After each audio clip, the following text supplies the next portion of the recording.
The banker's words hit like a bullet. 30 days, Mr. Hart, or we take everything. Caleb Hart stood in the scorching Wyoming sun, his father's debts crushing him like a vice. At 32, he'd already buried one parent and was about to lose the only thing left, his name. Then came the offer that would change everything: marry Eleanor Whitmore, the 71-year-old cattle empress of Red Hollow Ranch, and all his problems disappear. It sounded insane, desperate, wrong.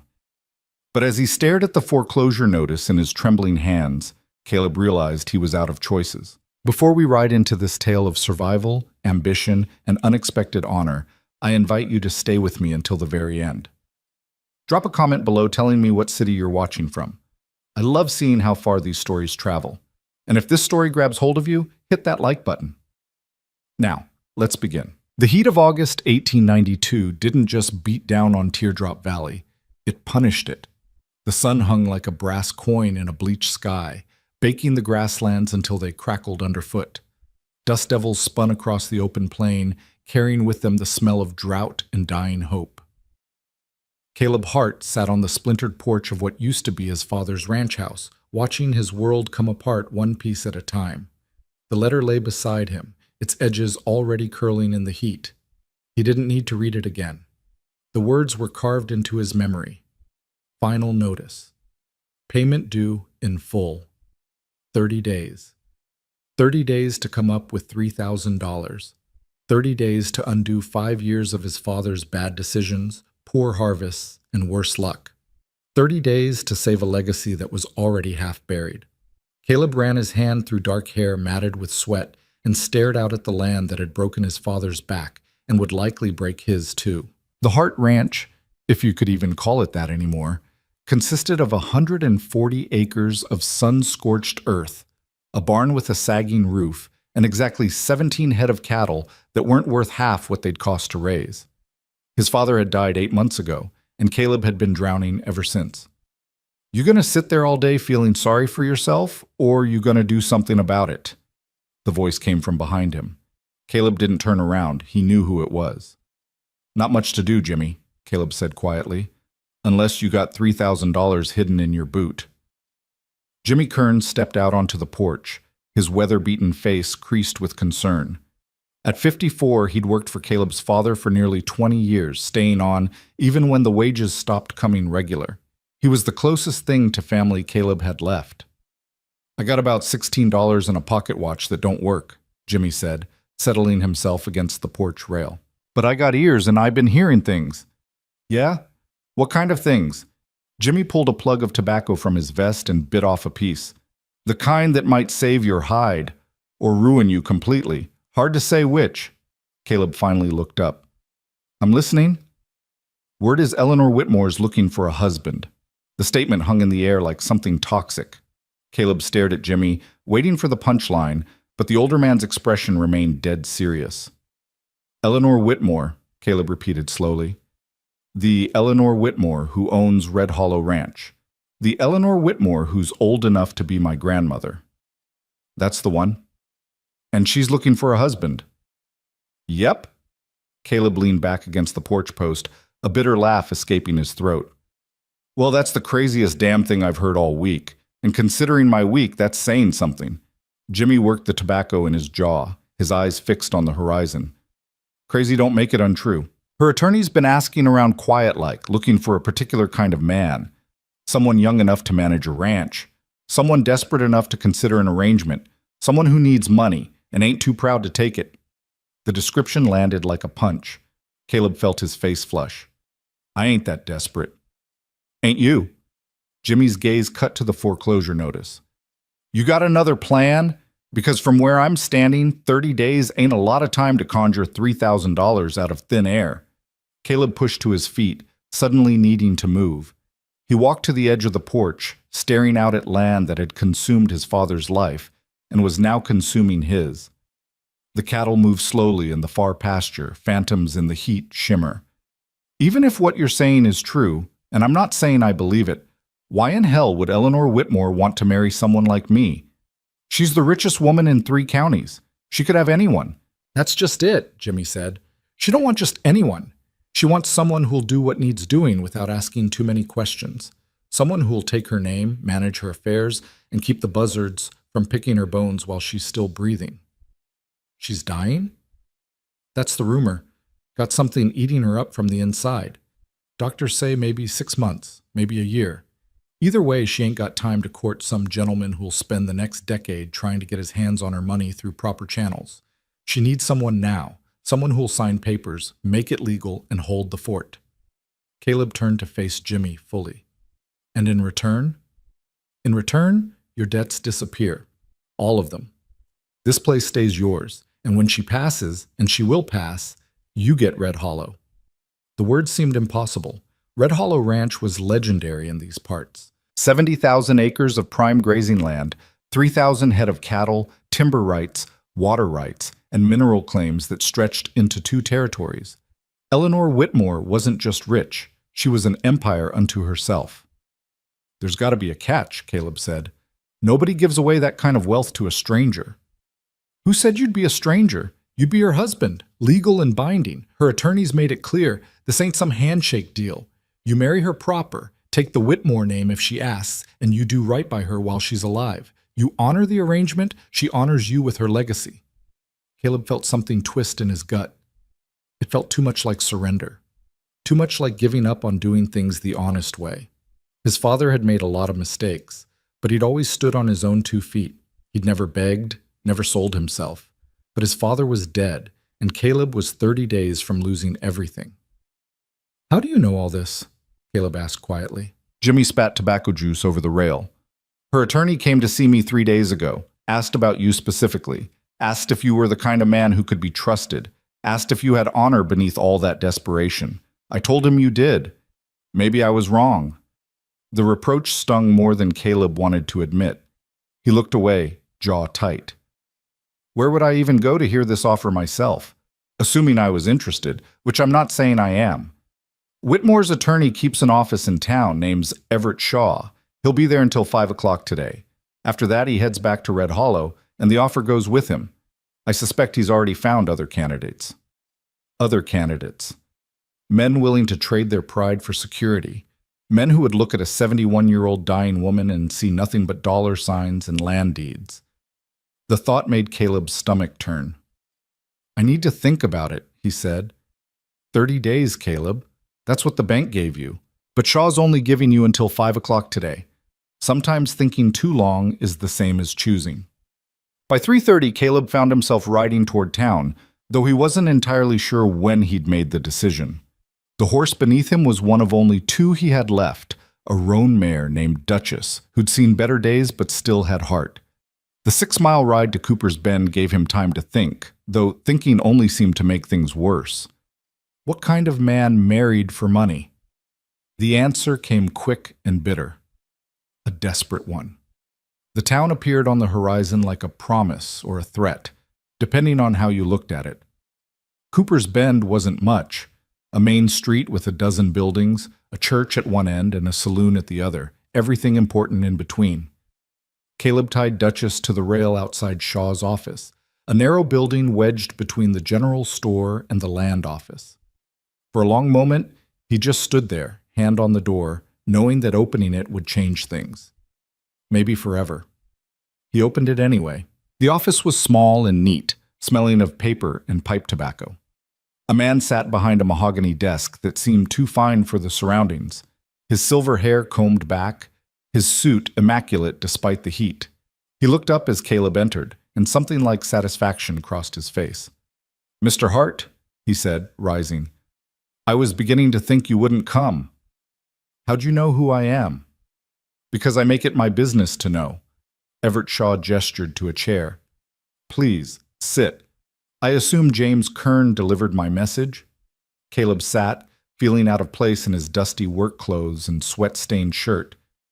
"He delivered something. Whether it was truth or fantasy, I'm still trying to figure out."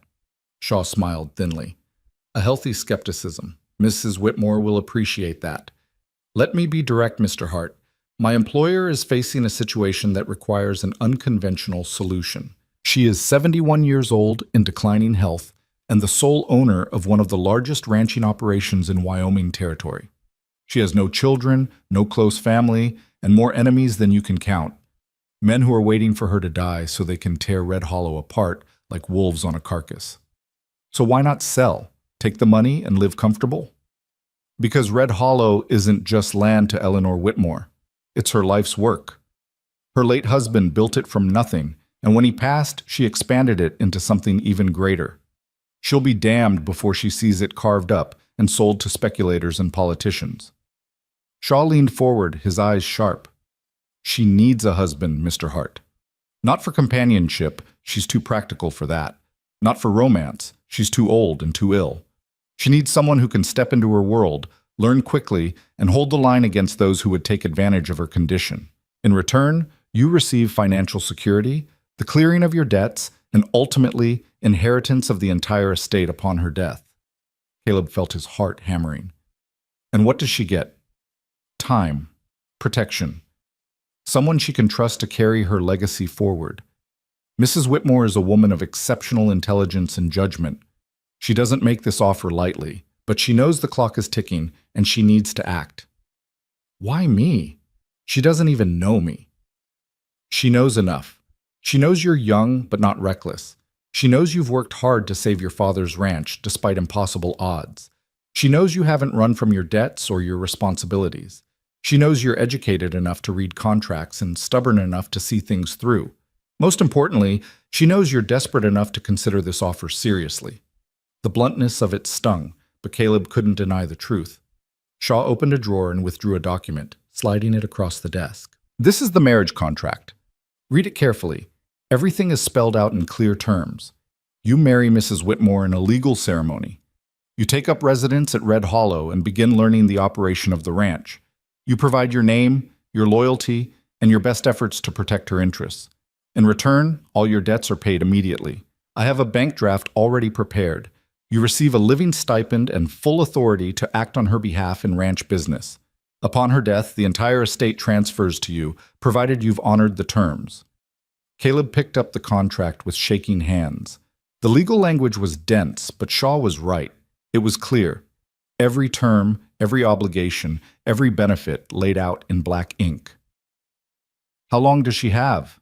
Caleb asked quietly. The doctors estimate 6 to 8 months. Perhaps longer if fortune smiles. Perhaps shorter if it doesn't. 6 months. Half a year of pretending to be something he wasn't. And then what? He'd be one of the richest men in the territory. He'd have everything his father had dreamed of and more.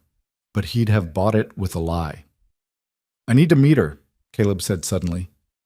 Before I sign anything, I need to look her in the eye. Shaw studied him for a long moment, then nodded. A reasonable request. Mrs. Whitmore will receive you tomorrow at Red Hollow, 10 o'clock. Don't be late. That evening, Caleb sat on his porch again as the sun went down, painting the sky in shades of orange and blood red. Jimmy sat beside him, neither man speaking for a long while. You going? Jimmy finally asked. Yeah, Caleb said. I'm going. And if you don't like what you see? Caleb looked at the foreclosure notice, now weighted down with a stone to keep the wind from taking it. Then I guess I'll be homeless in 30 days instead of rich in 6 months. Jimmy grunted. That woman's got a reputation, you know, sharp as a steel trap and twice as dangerous. She didn't build Red Hollow by being sweet and gentle. You best go in there with your eyes open. My eyes are open, Caleb said. Maybe too open. That's the problem. That night, Caleb barely slept. He lay in his father's old bed, his bed now, staring at the ceiling and wrestling with ghosts. What would his father think of this choice? Would he see it as survival or surrender? Would he understand that sometimes a man had to make impossible choices just to see another sunrise? Or would he be ashamed? The question haunted Caleb until dawn crept through the window, turning the darkness to gray. He rose, washed in cold water from the pump, and dressed in his only good shirt and pants. They were 5 years old and slightly too tight now, but they were clean and relatively unwrinkled. At 8 o'clock, he saddled Duchess and began the 20-mile ride to Red Hollow. The ranch revealed itself slowly as he rode north into higher country. The land began to change, less dust, more grass, actual trees clustered near creek beds. He passed fences in good repair, cattle that looked healthy and well-fed, line shacks that were maintained rather than abandoned. This was working land, productive land, the kind of operation that took decades and serious capital to build. The main house appeared around a bend in the road, and Caleb felt his breath catch. It wasn't a mansion. Eleanor Whitmore clearly wasn't interested in showing off, but it was substantial. 2 stories of white-painted wood and stone, with a wide porch wrapping around 3 sides and windows that caught the morning sun. Barns and outbuildings spread out behind it, all of them in excellent condition.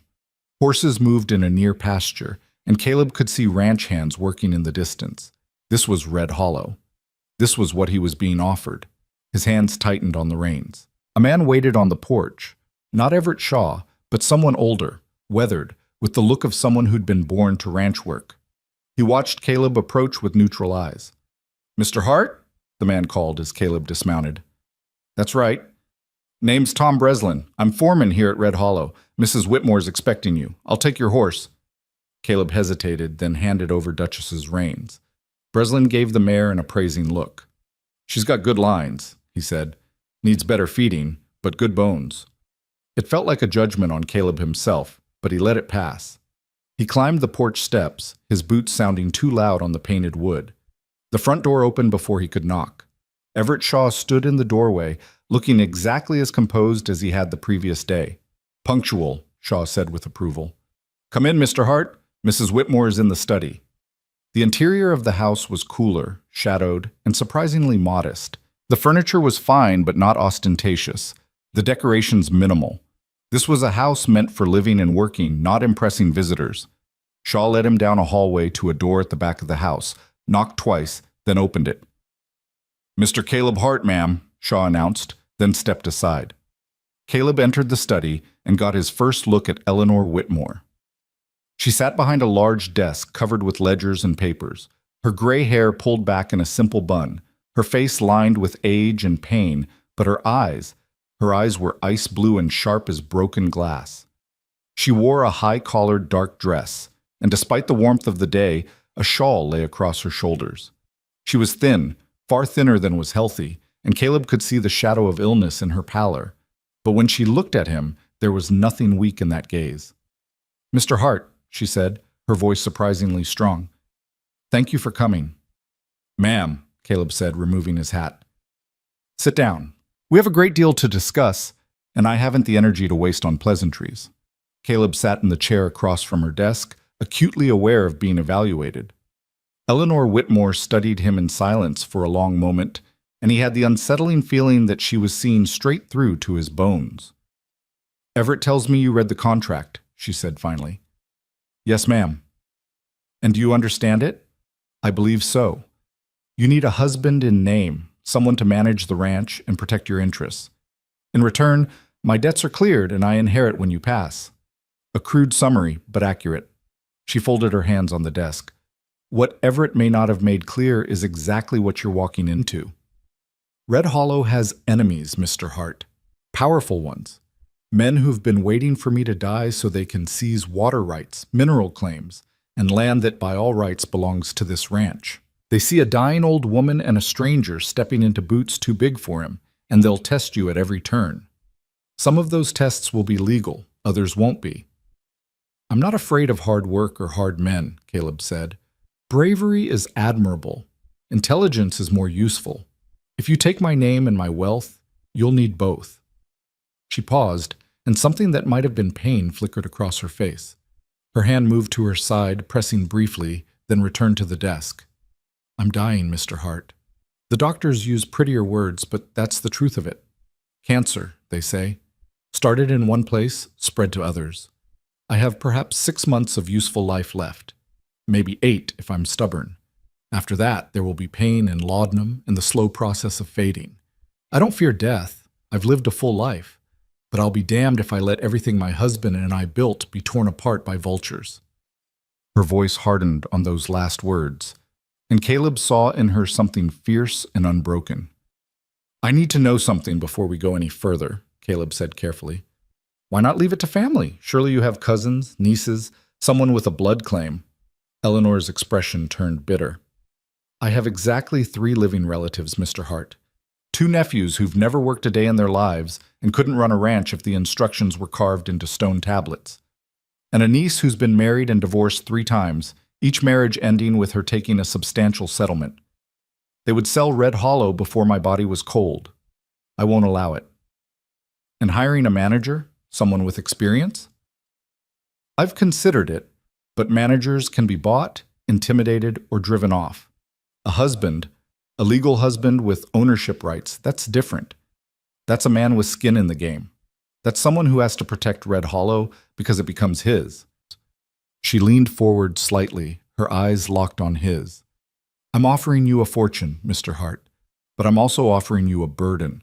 The question is whether you're strong enough to carry both. Caleb met her gaze and didn't look away. I won't lie to you, Mrs. Whitmore. I'm here because I'm desperate. My father left me with debts I can't pay and land I can't save. In 30 days, I lose everything. So yes, I need what you're offering, but I'm not a fortune hunter, and I'm not a coward. If we do this, if we go through with this arrangement, I'll hold up my end. I'll learn this business, I'll protect what's yours, and I'll make damn sure Red Hollow survives you. Silence filled the study. Eleanor Whitmore's expression remained unreadable, but something in her eyes might have been approval. You have spirit, she said finally, and honesty. Both are rare enough to be valuable. Very well, Mr. Hart. I'm prepared to move forward if you are. The ceremony can be arranged for 3 days from now. We'll keep it simple.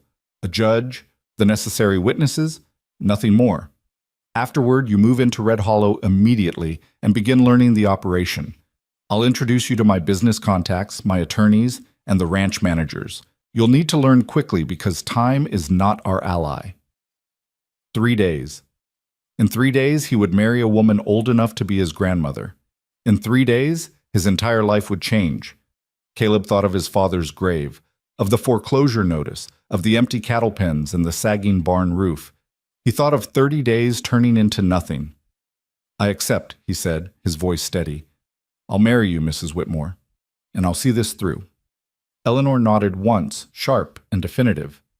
Then we have an agreement. Everett will handle the legalities. Tom Breslin will show you around the property today so you can begin to understand what you're inheriting. And Mr. Hart, yes, ma'am? Call me Eleanor.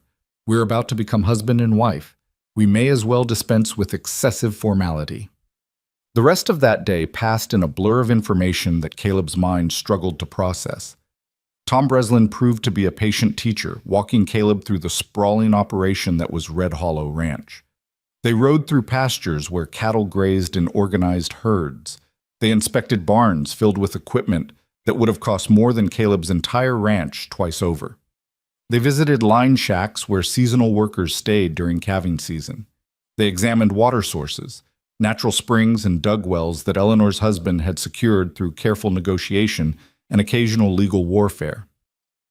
The water's the key to everything, Breslin explained as they stood beside a clear creek that ran through Red Hollow's northern section.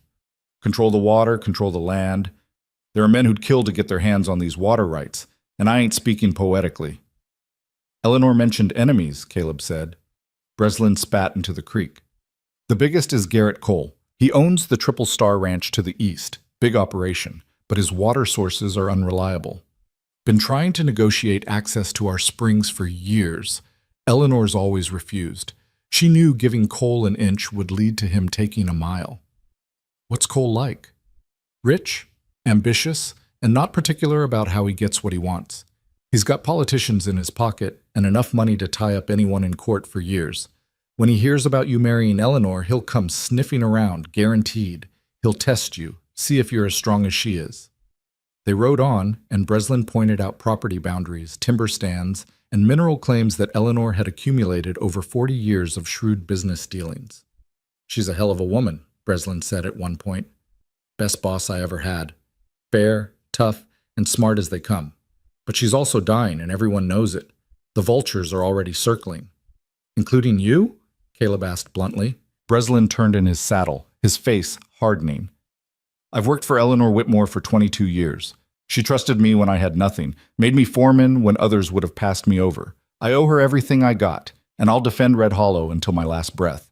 You got questions about my loyalty? We can settle them right now. Caleb raised his hands in a peaceable gesture. No offense meant. I'm just trying to understand who I can trust. Breslin's expression softened slightly. Fair enough. You're walking into a complicated situation. Just know that the men who work this ranch, the real men, not the drifters and seasonal hands, we're loyal to Eleanor first and Red Hollow second. You prove yourself worthy of both, and you'll have our backing. You prove yourself a fortune-hunting coward, and we'll make your life hell until Eleanor passes and we can run you off proper. It was the most honest thing anyone had said to Caleb all day, and he found himself respecting the foreman for it. I appreciate the directness, Caleb said. You'll get plenty of it around here. Eleanor don't tolerate ass-kissers, and neither do we. That evening, Caleb sat across from Eleanor at dinner, a meal served in a formal dining room that felt cavernous with just the two of them. The food was excellent, far better than anything Caleb had eaten in months, but he barely tasted it. His mind was still spinning from everything he'd seen and heard. Eleanor ate sparingly, pushing food around her plate more than consuming it. Caleb noticed how carefully she moved, as if every motion required thought to avoid pain. Tom says you asked good questions today, Eleanor said, breaking the silence. That's encouraging. I've got about 1,000 more, Caleb admitted. You'll have time to ask them. Learning Red Hollow isn't something that happens in days or weeks. It takes years to truly understand all the pieces, all the relationships, all the history, but you'll have me to guide you for as long as I'm able. She set down her fork, regarding him seriously. I want to be clear about something, Mr. Hart. This marriage is a business arrangement, nothing more. I don't expect affection, companionship, or any of the usual trappings of matrimony. You'll have your own rooms, your own space. What I require is your name, your effort, and your loyalty to Red Hollow's interests. In private, we can be honest about what this is. In public, we present a united front. Is that understood? Yes, ma'am. Yes, Eleanor. Good. Because there will be people who try to drive a wedge between us, who try to convince you that I'm a dying old woman standing between you and fortune. They'll offer you shortcuts, deals, ways to accelerate your inheritance. I need to know you won't listen. Caleb met her eyes. I made you a promise earlier today. I keep my promises. See that you do. Because if you betray me, Mr. Hart, I'll die knowing I was a fool. And I've lived 71 years without being anyone's fool. I'd rather not start now. 3 days later, in a small ceremony held in Eleanor Whitmore's study with only Everett Shaw, Tom Breslin, and a territorial judge present, Caleb Hart became Caleb Whitmore. The judge read the words with bureaucratic efficiency. Caleb spoke his vows, feeling like he was in a dream. Eleanor's voice remained steady despite her obvious illness. There were no rings, no kiss, no celebration. When it was done, the judge shook their hands, accepted his fee from Everett Shaw, and departed. Breslin offered curt congratulations and returned to work. Shaw handed Caleb a bank draft covering all his debts, along with keys to his new home. And just like that, Caleb's old life ended. That night, lying in a guest bedroom, his bedroom now, in a house that was suddenly his home, Caleb stared at the ceiling and wondered what the hell he'd just done. He'd married for money. He'd sold himself to save himself. He'd tied his fate to a dying woman for nothing more noble than survival. But as he drifted toward sleep, he found himself thinking not about the ranch or the money, but about the fierce intelligence in Eleanor Whitmore's eyes, the pride in her voice when she spoke of Red Hollow, and the weight of legacy she was trusting him to carry. He'd entered into this as a transaction. Something told him it wouldn't stay that way. The morning after the wedding, Caleb woke before dawn to find a note slipped under his door. Eleanor's handwriting was precise despite her illness. Report to the main office at 6 o'clock. Your education begins today. Don't be late. E.W. Caleb dressed quickly and made his way downstairs. The house was already alive with activity, staff preparing breakfast, ranch hands receiving assignments for the day. He found the main office, a room separate from Eleanor's personal study, and stepped inside. Eleanor sat behind yet another desk covered in ledgers, maps, and correspondence. She looked pale in the early light, but her eyes were sharp. "Close the door," she said. "And sit down. We have work to do." For the next 6 hours, Eleanor walked Caleb through the business of Red Hollow. She showed him ledgers tracking cattle sales, hay production, timber contracts. She explained water rights agreements that dated back 30 years. She outlined relationships with banks, suppliers, and territorial officials. She detailed threats, legal challenges to land boundaries, political maneuvering around mining claims, pressure from neighboring ranches seeking access to Red Hollow's resources. Caleb's head spun with information, but he forced himself to focus, to ask questions, to understand not just the facts but the connections between them. This section here, Eleanor said, pointing to a map, is disputed territory.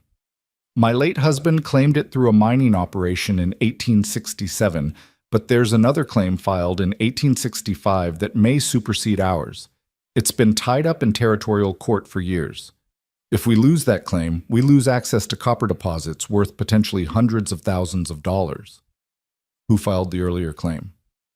A prospector named William Hatch. He sold the claim to Garrett Cole 3 years ago. Cole's been using the courts to try to invalidate our ownership. It's a war of attrition. He knows I'm dying and assumes you won't have the knowledge or resources to fight him. Then he assumes wrong, Caleb said. Eleanor's lips twitched in something that might have been a smile. We'll see. Legal battles require patience, money, and nerves of steel.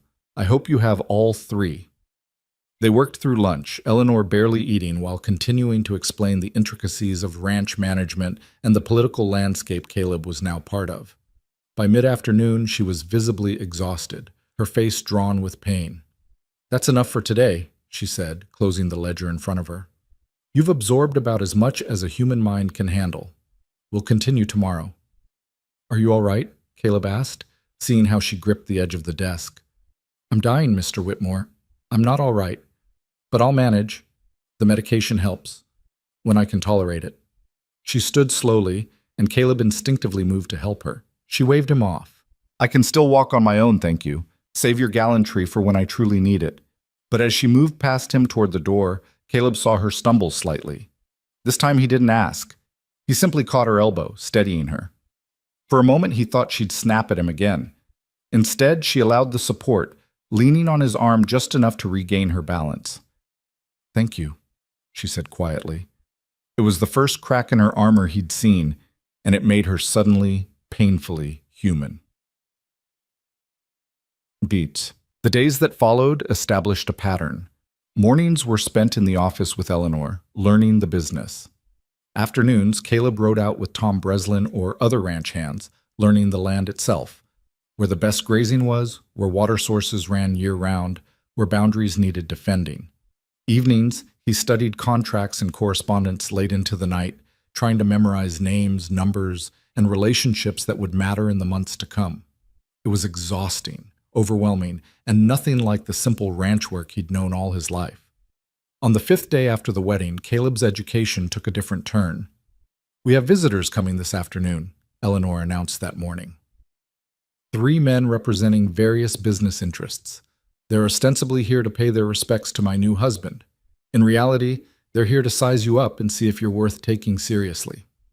What should I say to them? As little as possible. Let them talk. Watch, listen, and learn. These are men used to manipulating conversations to their advantage. Don't give them ammunition. The visitors arrived at 2 o'clock, 3 well-dressed men in fine suits that looked absurd in ranch country. Eleanor received them in the formal parlor, and Caleb stood beside her chair as she made introductions. Gentlemen, my husband, Caleb Whitmore. The first man, a portly banker named Harrison Mills, shook Caleb's hand with a smile that didn't reach his eyes. A pleasure, Mr. Whitmore. I must say, your marriage came as quite a surprise to many of us. Fortune favors the bold, Caleb replied neutrally. The second man, a rail-thin attorney named Victor Ashford, studied Caleb like a specimen under glass.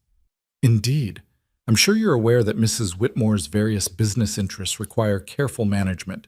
Perhaps you'd be interested in discussing proper legal oversight to ensure everything remains appropriate. My wife has excellent legal representation already, Caleb said, feeling Eleanor's approval in her stillness beside him. The third man said nothing, simply watching with eyes that were colder than the others. His name was Marcus Webb, and according to Eleanor's briefing, he represented mining interests that had been pressuring her for years to sell mineral rights. The conversation that followed was full of veiled suggestions and carefully worded offers. Mills mentioned that perhaps Red Hollow's debt structure could be optimized. Ashford suggested that modern ranch management required outside consultation. Webb simply stated that his investors remained very interested in discussing mineral access. Throughout it all, Caleb said little, deflecting questions back to Eleanor and offering no commitments, no openings, no weakness. When the men finally left, Eleanor remained silent until their carriage was out of sight. "You did well," she said finally. "Better than I expected. They were testing you, looking for any sign that you're malleable or stupid. You gave them neither. What happens now?" "Now they report back to whoever sent them. Garrett Cole, most likely, along with various investors and politicians who want pieces of Red Hollow. They'll be disappointed that you're not the easy mark they hoped for. That will make them more aggressive." "I can handle aggressive." Eleanor turned to look at him, and in her eyes, Caleb saw something he hadn't seen before. Hope. "I'm beginning to think you actually can," she said. 2 weeks into the marriage, Caleb received his first direct challenge. It came in the form of a letter delivered by a territorial marshal. The envelope bore an official seal, and inside was a legal summons. Garrett Cole was filing suit against Red Hollow Ranch, claiming that Eleanor's recent marriage constituted a transfer of property requiring territorial approval and potentially invalidating certain land claims. Caleb found Eleanor in her study, handed her the summons wordlessly. She read it, her face darkening. "Bastard. He's not even trying to be subtle about it. He's attempting to invalidate our marriage through legal technicality." "Can he do that?" "Not successfully. Our marriage is entirely legal, and property transfers between spouses don't require territorial approval. But he can drag this through courts for months, generating legal fees and uncertainty. He's counting on me dying before it's resolved, leaving you to fight it alone without my knowledge and experience." "Then we fight it now," Caleb said, "while you're still here to guide me." Eleanor looked up at him, and something shifted in her expression. "You're not afraid of this, are you?" "I'm terrified," Caleb admitted. "I've never been in a courtroom in my life. I don't know the first thing about territorial law or legal procedure. But I made you a promise, Eleanor. I promised to protect Red Hollow. This is part of that." Eleanor set the summons aside and opened a drawer, withdrawing a thick folder. "Then your education continues. These are all the legal documents related to land ownership, mineral rights, and water access. You'll need to know them inside and out. Everett Shaw will represent us in court, but you need to understand what you're defending and why it matters." They worked late into the night, Eleanor explaining precedents and legal strategies while Caleb absorbed information until his head ached. At some point, coffee appeared, brought by a housekeeper who seemed to materialize silently.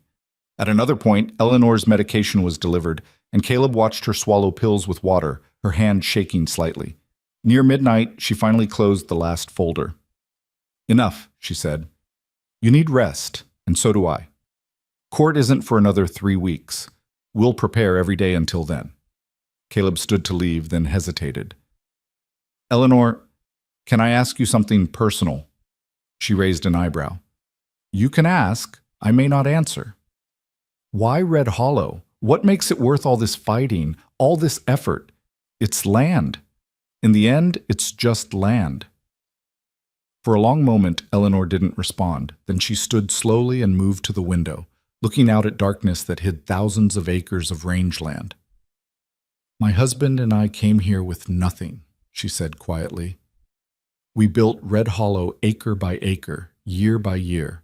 We fought drought, disease, rival ranchers, and our own doubts. We lost children, 3 pregnancies that ended badly. This land consumed our youth, our health, our dreams of having a family. And yet it gave us purpose. It gave us something that mattered beyond ourselves." She turned to face him, and in the lamplight, Caleb could see the weight of decades in her face. "Red Hollow isn't just land, Mr. Whitmore. It's proof that we existed. It's proof that we mattered. When I'm gone, this ranch will go on.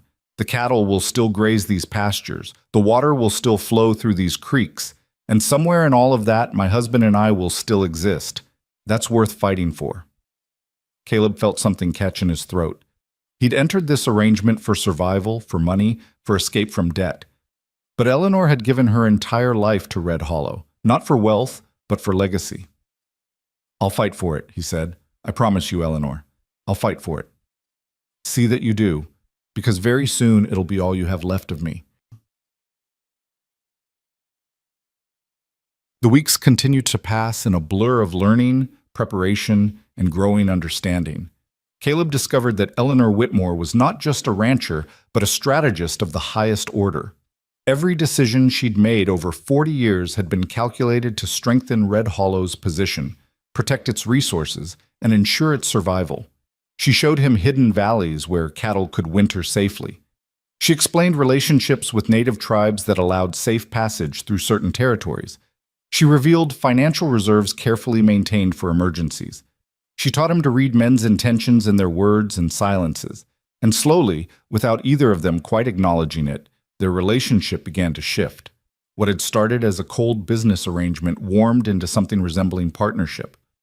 Eleanor began asking Caleb's opinion rather than simply lecturing. Caleb started anticipating her needs, bringing documents before she asked, suggesting solutions to problems before she'd fully articulated them. One evening, nearly a month after the wedding, they sat together going through correspondence. Eleanor opened a letter and suddenly went still. "What is it?" Caleb asked. She handed him the letter wordlessly. It was from a doctor in Denver, a specialist she'd consulted months before. The news wasn't good. The cancer was progressing faster than anticipated. Her time was shorter than anyone had hoped. Caleb read it twice, feeling something heavy settle in his chest. "How long?" he asked quietly. 4 months, perhaps 5. "There's a procedure they could attempt, but it would be experimental, expensive, and likely only buy me a few additional weeks of misery." "You should try it anyway." Eleanor smiled sadly. "Why?" "So I can linger a bit longer in pain." "No, Mr. Whitmore. I've lived my life on my own terms. I'll die the same way." Caleb set the letter down, surprised by the emotion welling up inside him. A month ago, this news would have meant his inheritance was coming sooner. Now all he could think was that he wasn't ready to lose her. There was still so much to learn, so much she hadn't taught him. 4 months isn't enough time, he said. It never is. But it's what we have. Eleanor reached across the desk and, for the first time, placed her hand over his. Her skin was paper-thin, cold despite the warm evening. "You've surprised me, Caleb. When Everett first suggested this arrangement, I expected to find an opportunist or a coward. Instead, I found a man with integrity. Perhaps I chose more wisely than I knew." The use of his first name struck Caleb as significant. In private, she'd been calling him Mr. Whitmore despite their marriage. This felt like acceptance, like acknowledgement of something real between them. "You gave me a chance when I had nothing left," Caleb said. "The least I can do is be worthy of it." "You've already proven yourself worthy. The question now is whether you can prove it to everyone else." That proof came sooner than expected. 3 days later, Garrett Cole himself rode onto Red Hollow property with 10 men at his back. Tom Breslin sent word to the main house immediately, and by the time Cole reached the ranch yard, both Eleanor and Caleb were on the porch waiting. Cole was a big man, broad-shouldered and aggressive, with the kind of confidence that came from getting his way most of his life. He dismounted and approached the porch with a smile that held no warmth. "Eleanor," he said, tipping his hat, "you're looking well." "Liar," Eleanor replied calmly. "I'm looking like death, and we both know it. What do you want, Garrett?" Cole's eyes shifted to Caleb. "Just wanted to meet the new husband. Word is you married young, very young." "Word travels fast," Eleanor said. "This is my husband, Caleb Whitmore. Caleb, this is Garrett Cole. He owns the Triple Star Ranch and has been trying to steal pieces of Red Hollow for as long as I can remember." Cole's smile tightened. "Strong words, Eleanor. I've made you fair offers over the years." "Fair to you, perhaps, not to Red Hollow." Cole turned his full attention to Caleb now, sizing him up with obvious disdain. "So you're the lucky man who married into all this. Must feel like quite the windfall." "I married a remarkable woman," Caleb said evenly. "Everything else is secondary." "How touching. I wonder if you'll still feel that way in a few months when she's gone and you're left trying to run a ranch you know nothing about. Might be you'll want to talk business then. Might be you'll realize that some of Eleanor's stubbornness isn't worth maintaining. Might be you'll be disappointed, Caleb replied. The two men stared at each other, and Caleb felt the weight of the moment. This was the test Eleanor had warned him about, the moment when rivals would probe for weakness, searching for any sign that he would fold. He didn't look away. Finally, Cole laughed, but there was no humor in it. We'll see, boy. We'll see. Eleanor's a force of nature, but she won't last forever, and when she's gone, we'll discover what you're really made of. He remounted his horse, his men following suit. Give my regards to your attorneys, Eleanor. I'm sure we'll be seeing a lot of each other in court these next few months. They rode off, leaving dust hanging in the air like a threat. Eleanor remained silent until they were out of sight, then turned to Caleb. That, she said, was very well done. I didn't do anything. Exactly. You stood your ground, didn't rise to his bait, and didn't show fear. That's more than many men could manage when facing Garrett Cole. He expected a fortune hunter he could intimidate or buy off. Instead, he found someone who wouldn't bend. She moved toward the door, then paused. The real tests are coming, Caleb. Cole won't stop with intimidation. He'll use courts, politics, and if necessary, more direct methods. Are you prepared for that? Caleb thought about his father's ranch, now saved from foreclosure with money from this marriage. He thought about the last month of learning Red Hollow's ins and outs. He thought about Eleanor's trust and her fading time. I'm prepared, he said. Whatever comes, I'm ready. Eleanor nodded slowly. Then let them come. Red Hollow has weathered worse storms than Garrett Cole. But as Caleb watched her make her careful way inside, he wondered if that was still true. If Red Hollow could truly weather this storm when its strongest defender was slowly dying. He would find out soon enough. The courtroom in Cheyenne was smaller than Caleb had imagined, with wood-paneled walls and windows that let in harsh afternoon light.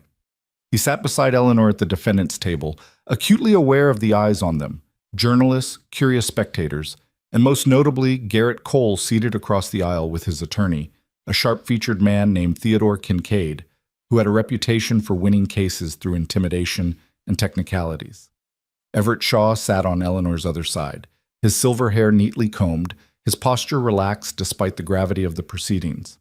He'd spent the past 3 weeks preparing them for this moment, drilling Caleb on facts and dates until he could recite property boundaries in his sleep. The judge entered, a stern-faced man named Horace Blackwood, who'd been on the territorial bench for 15 years. Everyone rose, and Caleb felt Eleanor sway slightly beside him. He moved closer, ready to steady her, but she straightened her spine and remained standing on her own until the judge sat. "Be seated," Blackwood said, his voice carrying the weariness of a man who'd heard too many cases. "We're here on the matter of Cole versus Whitmore, regarding alleged improper property transfer and land claim disputes. Mr. Kincaid, you filed this action. Present your argument." Kincaid stood, smooth and confident. "Your Honor, this case concerns a blatant attempt to circumvent territorial property law through a sham marriage.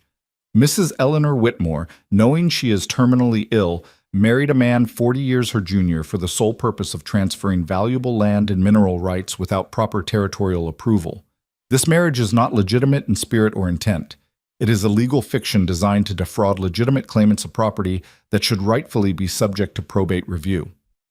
Caleb felt anger rising but kept his face neutral. Eleanor had warned him that Kincaid would attack the marriage itself, questioning its legitimacy and painting Caleb as a fortune hunter. Shaw rose to respond, his voice calm and measured. "Your Honor, Mr. Kincaid's argument rests on speculation and innuendo, not law. Mrs. Whitmore's marriage to Mr. Caleb Whitmore is entirely legal, properly documented, and recognized by territorial statute. How she chooses to manage her property within that legal marriage is her right as a free citizen. Mr. Kincaid represents interests that have been attempting to acquire Red Hollow Ranch property for years through various means. This lawsuit is simply another such attempt, dressed up in legal language." Blackwood held up a hand. "I'll hear evidence before I hear more arguments.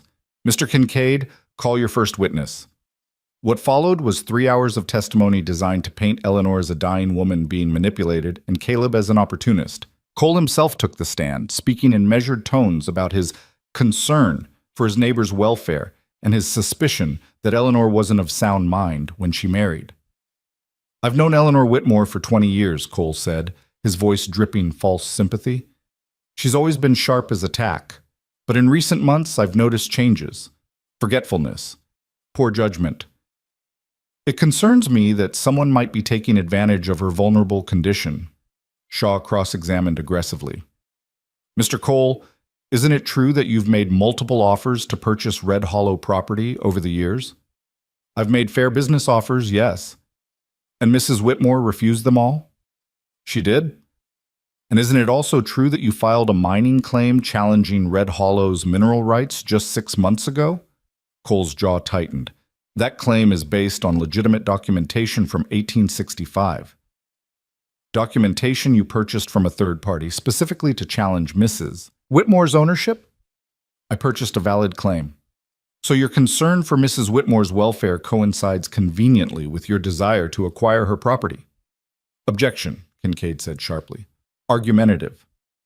"Sustained," Blackwood said, but Caleb could see the judge's expression had shifted slightly. The second day of proceedings brought medical testimony. Kincaid called a doctor who'd examined Eleanor 3 months earlier and testified about her declining health, her medication regimen, and his professional opinion that prolonged illness could affect judgment and decision-making. Then Shaw called Eleanor herself to the stand. Caleb watched her walk to the witness box with careful dignity, refusing assistance despite her obvious weakness. She wore a dark dress that emphasized her pallor, but when she sat and looked out at the courtroom, her eyes were clear and sharp. Shaw began gently. "Mrs. Whitmore, how long have you owned Red Hollow Ranch?" 42 years. My late husband and I established it together in 1850. When he died in 1869, I continued operating it alone." "During those 42 years, have you made your own business decisions?" "Every single one, including the decision to marry Mr. Caleb Whitmore." "Especially that decision," Shaw nodded. "Can you tell the court why you chose to marry Mr. Whitmore?" Eleanor's gaze swept the courtroom, settling briefly on Cole before returning to Shaw. "I'm dying. The doctors give me perhaps 4 months, maybe less. I have no children, no close family who could or would continue Red Hollow's operation. I needed someone I could trust to protect what my husband and I built. Someone with integrity and capability, someone who would see Red Hollow as more than just assets to be liquidated." "And you believe Mr. Whitmore is that person?" "I know he is. In the weeks since our marriage, he's proven himself repeatedly. He's learned the business with intelligence and dedication. He stood up to pressure from rivals who assumed he'd be easy to manipulate. He's honored every commitment he made to me." "Thank you, Mrs. Whitmore." Shaw returned to his seat. Kincaid approached the witness box like a predator. "Mrs. Whitmore, you mentioned you're dying. How much laudanum are you taking daily?" "Objection," Shaw said. "Relevance?" "Your Honor, I'm establishing the witness's mental capacity," Kincaid replied. Blackwood considered. "I'll allow it, but tread carefully, Mr. Kincaid." Eleanor answered before Kincaid could repeat the question. "I take medication for pain when necessary. It doesn't affect my judgment." "But laudanum is an opiate, is it not? Known to cause confusion, hallucinations, impaired decision-making?" "In large doses, perhaps. I take only what's needed to function." Kincaid pulled out a document. "I have a statement from your housekeeper indicating you've increased your dosage significantly in recent months." "My pain has increased. My mind remains clear." "Does it? Isn't it true that you sometimes forget conversations, misplace documents, lose track of time?" Eleanor's hands gripped the witness box rail. "I'm 71 years old and dying of cancer. Yes, I have difficult days. But when I married Caleb Whitmore, I was entirely clear-headed about what I was doing and why. A marriage to a man 40 years younger, a complete stranger, who will inherit one of the largest ranches in Wyoming territory upon your convenient death." "Objection." Shaw was on his feet. "Counsel is testifying, not questioning." "Sustained. Mr. Kincaid, ask questions or sit down." Kincaid changed tactics. "Mrs. Whitmore, how long did you know Mr. Whitmore before marrying him?" "I met him the day before the ceremony." A murmur ran through the courtroom. Kincaid smiled. "One day." You knew him for one day before legally binding yourself to him and making him heir to millions of dollars in property. I knew enough. How? What possibly could you learn in one day about a stranger's character? Eleanor's voice hardened. I learned he was desperate but honest, drowning in debt but refusing to run from it. I learned he'd worked himself nearly to death trying to save his father's failing ranch rather than abandon his obligations. I learned he was smart enough to see opportunity but hesitant enough to question it. Those qualities told me more than a year of casual acquaintance might reveal. Or perhaps your judgment was clouded by illness and medication, and you made a reckless decision that's now being exploited by a fortune hunter. Eleanor leaned forward, her eyes blazing despite her frailty. Mr. Kincaid, I've negotiated cattle contracts, water rights, and land deals for over 40 years. I've stared down rustlers, drought, and men twice your size who thought they could intimidate me. My body may be failing, but my mind is sound. I married Caleb Whitmore because it was the right decision for Red Hollow's future. If you or your client don't like it, that's your problem, not mine. The courtroom fell silent. Even Kincaid seemed momentarily at a loss. No further questions, he finally said. As Eleanor returned to her seat, Caleb saw how much the testimony had cost her. Her hands trembled, and sweat beaded her forehead despite the cool courtroom. When she sat, he leaned close. Are you all right? I'll manage, she whispered. We're winning. Don't let them see weakness. The third day brought Caleb himself to the stand. He'd been dreading this moment, knowing Kincaid would try to paint him as a schemer and a fraud. Shaw had coached him extensively. Answer only what's asked, don't volunteer information, stay calm no matter what. Shaw began with establishing basics. Caleb's background, his father's ranch, the debts he'd inherited. Mr. Whitmore, when you first heard about Mrs. Whitmore's offer, what was your reaction? I thought it was insane, Caleb said honestly. I nearly didn't go to the attorney's office at all. Why did you go? Because I was desperate. The bank was going to take everything in 30 days, and I had no way to stop them. The offer sounded wrong, but it also sounded like survival. And now, 5 weeks later, how do you feel about the decision? Caleb looked at Eleanor, then back at Shaw. I feel like I was given a chance to be part of something bigger than myself. Red Hollow isn't just land and cattle, it's legacy. Eleanor trusted me with that legacy. I intend to honor that trust. Kincaid's cross-examination was brutal. Mr. Whitmore, you inherited debts of $3,000 from your father, correct? Yes. And those debts were paid immediately upon your marriage to Mrs. Whitmore? Yes. Convenient timing. It was the agreement. An agreement that made you debt-free and positioned you to inherit millions. Some might call that the deal of a lifetime. Caleb kept his voice level. Some might. I call it a responsibility I'm trying to live up to. How noble. Tell me, Mr. Whitmore, did you love your father? The question caught Caleb off guard. Yes, very much. And his death troubled you. Of course it did.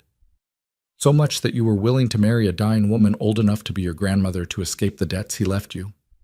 Caleb felt anger flare but forced it down. I married Eleanor Whitmore because she offered me an opportunity, and I believed I could honor the obligations that came with it. You married her for money, Kincaid pressed. A dying woman's money. Admit it. I married her because I needed help, and she needed someone she could trust. Yes, money was involved. But if all I wanted was money, I could have walked away after the debts were paid. I didn't. I stayed because this arrangement is bigger than just financial benefit. Very touching. How long do you think you'll maintain this noble facade after she dies and you inherit everything? Shaw objected, and Blackwood sustained it, but the damage was done. Kincaid had planted the seed he wanted, that Caleb was simply waiting for Eleanor to die. The proceedings concluded late on the third day. Blackwood announced he would review all testimony and issue a ruling within 2 weeks. Court was adjourned, and Caleb helped Eleanor from the courthouse into the waiting carriage. She collapsed against the seat, her face gray with exhaustion. You did well today, she said quietly. Better than I expected. I'm not sure I convinced anyone of anything. You convinced the judge. That's all that matters. Blackwood's fair-minded. He won't let Kincaid's theatrics override the law. The journey back to Red Hollow took most of a day. Eleanor slept through much of it, and Caleb found himself studying her sleeping face, the lines carved by decades of sun and wind, the pain even sleep couldn't erase, the stubborn set of her jaw that remained even in unconsciousness. When had he started to actually care about her? Not as a business arrangement or a means to wealth, but as a person whose well-being mattered to him? He couldn't pinpoint the moment. It had happened gradually through shared work and mutual respect, through her teaching and his learning, through small moments of unexpected connection. She woke as they approached Red Hollow's main gate. "Home," she said softly, looking out at familiar land. "Whatever happens in court, Caleb, they can't take this from us. Not really. Red Hollow exists beyond legal documents and courtroom arguments. Remember that." 2 days after returning from Cheyenne, Tom Breslin rode up to the main house with news that pulled Caleb from his morning review of cattle inventory. "We've got trouble at the northern boundary," Breslin said without preamble. "Cole's men cut our fence line and drove about 50 head of our cattle onto his property." Caleb stood quickly. "When?" "Last night, looks like. One of our hands spotted it this morning. They're claiming the cattle wandered over, but the fence was cut clean with wire cutters." Eleanor appeared in the doorway, having overheard. "He's testing us, seeing if we'll let it slide or if we'll fight back." "What do we do?" Caleb asked. "We ride to the boundary with enough men to make Cole think twice about escalating, and we reclaim our property," Eleanor said. "And we document everything in case we need evidence for the marshal." An hour later, Caleb rode north with Breslin and 8 ranch hands, all armed. Eleanor had wanted to come, but Caleb had talked her out of it, arguing that Cole might use her presence to claim intimidation or worse. She'd reluctantly agreed to remain at the ranch house, though her displeasure was evident. The northern boundary stretched for miles, marked by a fence that separated Red Hollow from Triple Star. When they reached the cut section, Caleb saw immediately that Breslin was right. This was deliberate sabotage. 3 fence posts had been pulled up entirely, and wire lay coiled on the ground. Beyond the fence, on Cole's land, Red Hollow cattle grazed peacefully, identifiable by their brand. Cole himself waited with a dozen armed men, all mounted, all watching Caleb's approach with hostile eyes. Caleb dismounted slowly, keeping his hands visible and away from his weapon. He walked to the fence line and stopped. "Those are Red Hollow cattle on your property, Cole," he said. "We're here to bring them back." Cole smiled. "Funny thing about cattle, sometimes they wander. Can't really blame them for going where the grass is greener." "They didn't wander. Your men cut this fence and drove them over." "That's quite an accusation. You got proof?" Caleb gestured to the cut wire. "The proof is right here. This fence didn't cut itself." "Could have been rustlers. Could have been anyone. Hell, could have been your own men trying to make me look bad. Either way, those cattle are on my property now, and I'm within my rights to impound them as strays." Breslin moved his horse forward. "Mr. Cole, we all know what happened here. You can return those cattle peaceable, or we can involve the territorial marshal. Your choice." Cole's expression hardened. "You threatening me on my own land, Tom?" "I'm stating facts. Those cattle belong to Red Hollow. They'll be returning to Red Hollow, one way or another." The tension stretched tight. Caleb could feel it like a wire about to snap. Cole's men shifted in their saddles, hands drifting toward weapons. Breslin's crew did the same. Caleb stepped forward, drawing both groups' attention. "Mr. Cole, we can do this easy or hard. Easy is you admit your men made a mistake. We take our cattle back, and we fix this fence. Hard is we ride to Cooper's Bend, file a complaint with Marshal Davies, and let him sort it out. That means investigations, depositions, maybe even criminal charges for cattle theft. It also means the territorial court, which is already hearing one case between us, gets wind of this. Judges don't like parties who can't keep their hands clean during active litigation." Cole stared at him, reassessing. Caleb held his ground, keeping his voice reasonable but firm. "We both know this was meant to provoke a reaction," Caleb continued. "Maybe you wanted us to start something so you could claim we're aggressors. Maybe you just wanted to see if we'd roll over. Either way, it's not worth what it'll cost if this escalates. Send your men to help round up our cattle. We all go home, and nobody needs to bleed today." For a long moment, Cole said nothing. Then unexpectedly he laughed. "You got nerve, I'll give you that. Eleanor train you to talk like that?" "Eleanor taught me to be smart before being brave." Cole considered, then turned to one of his men. Help them round up their strays, and fix that fence while you're at it." The man looked confused. "Boss? You heard me. Let's be neighborly." It took 2 hours to gather the cattle and repair the fence, with Cole's men working alongside Red Hollow's crew in tense silence. When it was done, Caleb mounted Duchess and looked down at Cole. "Thank you for being reasonable. Don't mistake this for weakness, boy. I helped today because fighting over 50 head of cattle isn't worth the trouble. But the bigger issues between Red Hollow and Triple Star, those aren't going anywhere. Eleanor's not going to live forever, and when she's gone, we're going to have a serious conversation about how things should be run around here." "I look forward to it," Caleb said evenly. "And when that day comes, you'll find me just as committed to Red Hollow as Eleanor ever was." "We'll see." Caleb led his men home, feeling the weight of Cole's stare on his back until they were out of sight. That evening, he recounted the day's events to Eleanor. She listened carefully, asking pointed questions about Cole's demeanor, his exact words, the way his men had responded. "He's probing," she said finally. "Testing to see how you handle pressure, whether you'll fold or fight. Today you did well. You de-escalated without appearing weak. But this is just the beginning. Cole won't stop until he finds your breaking point." "Then he's going to be disappointed." Eleanor smiled faintly. "I hope so, but understand, Caleb. What you faced today was minor. When I'm gone and you're truly alone, the challenges will be far worse.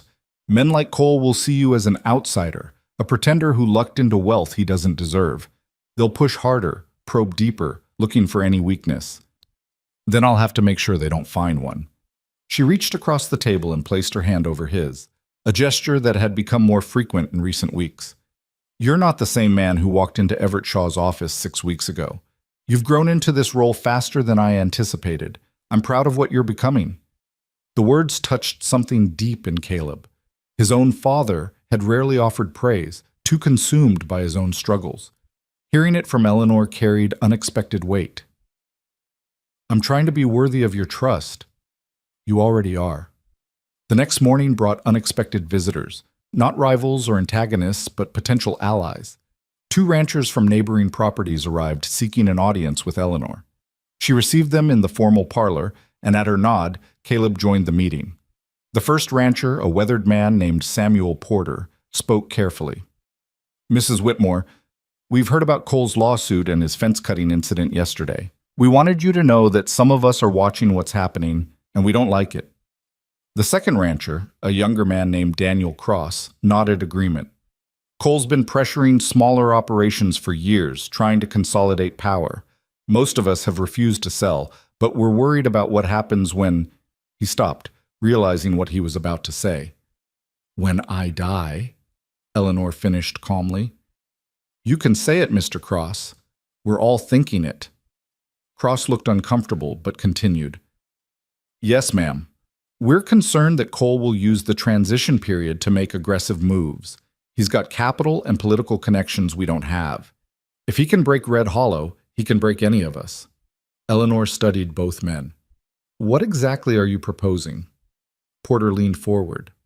"An alliance. Informal, but real. We stand together against Cole's expansion efforts. We support each other in court if needed, share information about his activities, present a united front. Red Hollow's the biggest operation among us. If it falls, we all become vulnerable." "And you trust my husband to maintain that alliance after I'm gone?" Both men looked at Caleb, clearly weighing their answer. Cross spoke first. "Word is he handled Cole yesterday without backing down or starting a war. That takes judgment. If he can keep that up, we'll back him." Eleanor turned to Caleb. "What do you think?" It was a test, Caleb realized. She wanted to see how he'd respond to the opportunity for strategic alliances. "I think Cole's been operating on the assumption that he can divide and conquer," Caleb said. "If smaller ranches present a united front, that strategy fails. An alliance makes sense, provided everyone honors their commitments and doesn't use it for personal advantage." Porter smiled. "Spoken like a businessman. We're not asking for anything formal, just an understanding that we look out for each other's interests." Eleanor nodded slowly. "Very well. Red Hollow will be part of this alliance. And gentlemen, my husband speaks with my full authority. If I'm unable to participate in future discussions, Trust that Caleb represents Red Hollow's interests as surely as I would. After the ranchers left, Eleanor turned to Caleb with approval in her eyes. That was the right answer. Building alliances is crucial. Red Hollow can't stand completely alone, especially during transition. Porter and Cross are good men, and their operations border ours in strategic locations. Having them as allies rather than neutral parties could matter greatly in coming months. Over the following weeks, a pattern emerged. Caleb divided his days between learning Red Hollow's complex business operations and dealing with escalating challenges from coal and other rivals. Water rights disputes required meetings with territorial officials. Timber contracts needed renegotiation with logging companies. Cattle buyers tried to lowball prices, assuming Caleb lacked Eleanor's negotiating experience. Through it all, Eleanor remained his teacher and advisor, though her health continued its steady decline. Some days she could work for hours, her mind sharp and her guidance invaluable.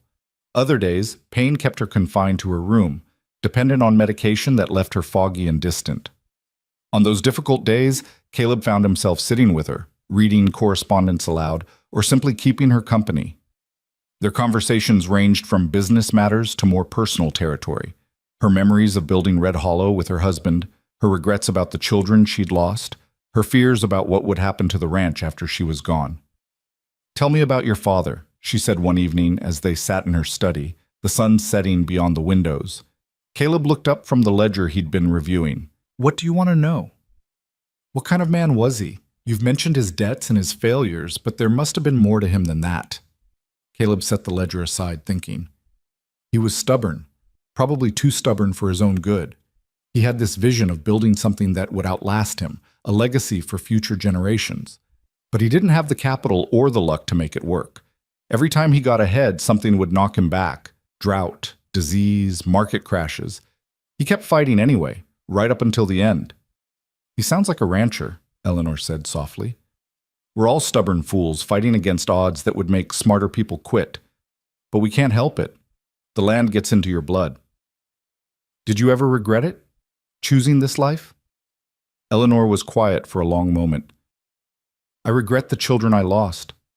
I regret the years of struggle that wore my husband down until his heart gave out.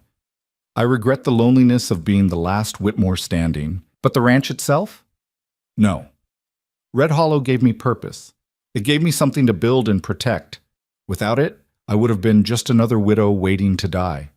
Instead, I became something more." "You became a legend," Caleb said. She smiled faintly. "Legends are just stubborn fools who lived long enough for people to forget their failures and remember only their successes." A knock at the door interrupted them. Tom Breslin entered, his expression grim. "We've got a problem. A big one." Eleanor straightened in her chair. "What happened?" "Fire at the Northern Line shack. Started about an hour ago, burned the whole structure down. Murphy and Jensen were staying there. They got out, but barely. Everything else is gone." Caleb stood. "Accident?" Breslin shook his head. "Murphy says he smelled kerosene before the fire started. He thinks someone set it deliberately." Eleanor's face hardened. "Coal?" "Can't prove it, but the timing's suspicious. This is the third incident in 2 weeks. The fence cutting, the disputed water access, now this. Either we're having extraordinary bad luck or someone's running a campaign against us." "We need the marshal," Caleb said. "Marshal Davies won't do anything without proof," Eleanor replied. "And we don't have proof, just suspicions and circumstantial evidence." "Then we create proof," Caleb said. "We document everything, increase patrols on our boundaries, maybe even set up observation posts at vulnerable locations. If Cole's behind this, he'll make another move eventually, and we'll be ready." Breslin nodded approval. "Smart. I'll organize rotating watches and make sure the men know to record anything suspicious." After Breslin left, Eleanor looked at Caleb with something like wonder. "You're thinking like a rancher now, not just reacting to problems, but anticipating them." "I had a good teacher." "Yes, you did, but the credit is yours. You've absorbed more in 6 weeks than most men learn in years." She stood slowly, wincing with the movement. Caleb moved to help her, but she waved him off. "I need to rest. This latest incident has exhausted me. Can you handle things if something else comes up tonight?" "Of course." Eleanor paused at the door, looking back at him. Caleb, when I'm gone, and I will be gone soon, we both know it, you're going to face challenges I can't prepare you for. People will test you in ways I haven't imagined. But I want you to remember something. You belong here. Not because you married into it, but because you've earned it. Don't let anyone make you feel otherwise. The words settled over Caleb like a benediction. Thank you, Eleanor. That means more than you know. After she'd gone upstairs, Caleb sat alone in the study, surrounded by maps and ledgers and documents that represented 40 years of Eleanor's life. The weight of responsibility pressed down on him, not just the business of running a ranch, but the burden of carrying forward someone else's legacy. His father had failed to build a legacy. Eleanor had succeeded. And now Caleb stood between those two outcomes, trying to ensure that what Eleanor had built would survive her death. It should have felt overwhelming. Instead, it felt right. 3 days later, Judge Blackwood's ruling arrived via messenger. Everett Shaw opened the envelope with practiced calm, read the contents, then smiled. We won. Blackwood dismissed Cole's lawsuit in its entirety. He ruled that the marriage is legally sound, that no evidence of improper influence or diminished capacity was presented, and that Cole's claims were, quote, without merit and motivated by commercial interest rather than legitimate legal concern. Eleanor, who'd been sitting very still during Shaw's reading, exhaled slowly. Thank heaven. Or rather, thank good legal counsel and a fair-minded judge. Cole will appeal, Shaw warned. He has that right. Let him appeal, Eleanor said. We'll win again, and every time he loses, it becomes harder for him to challenge our legitimacy. That evening, Eleanor insisted on celebrating with a proper dinner, the first formal meal they'd shared since the wedding.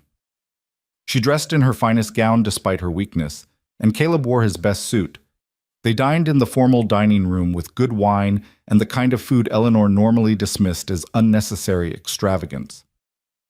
We're celebrating more than just a court victory, Eleanor said, raising her glass. We're celebrating the fact that Red Hollow will survive. Whatever happens to me, the ranch will continue. That's worth acknowledging. Caleb raised his own glass. To Red Hollow, and to the woman who built it into something worth fighting for. They drank, and for a moment the weight of illness and impending death lifted. They were simply two people who'd fought a battle together and won.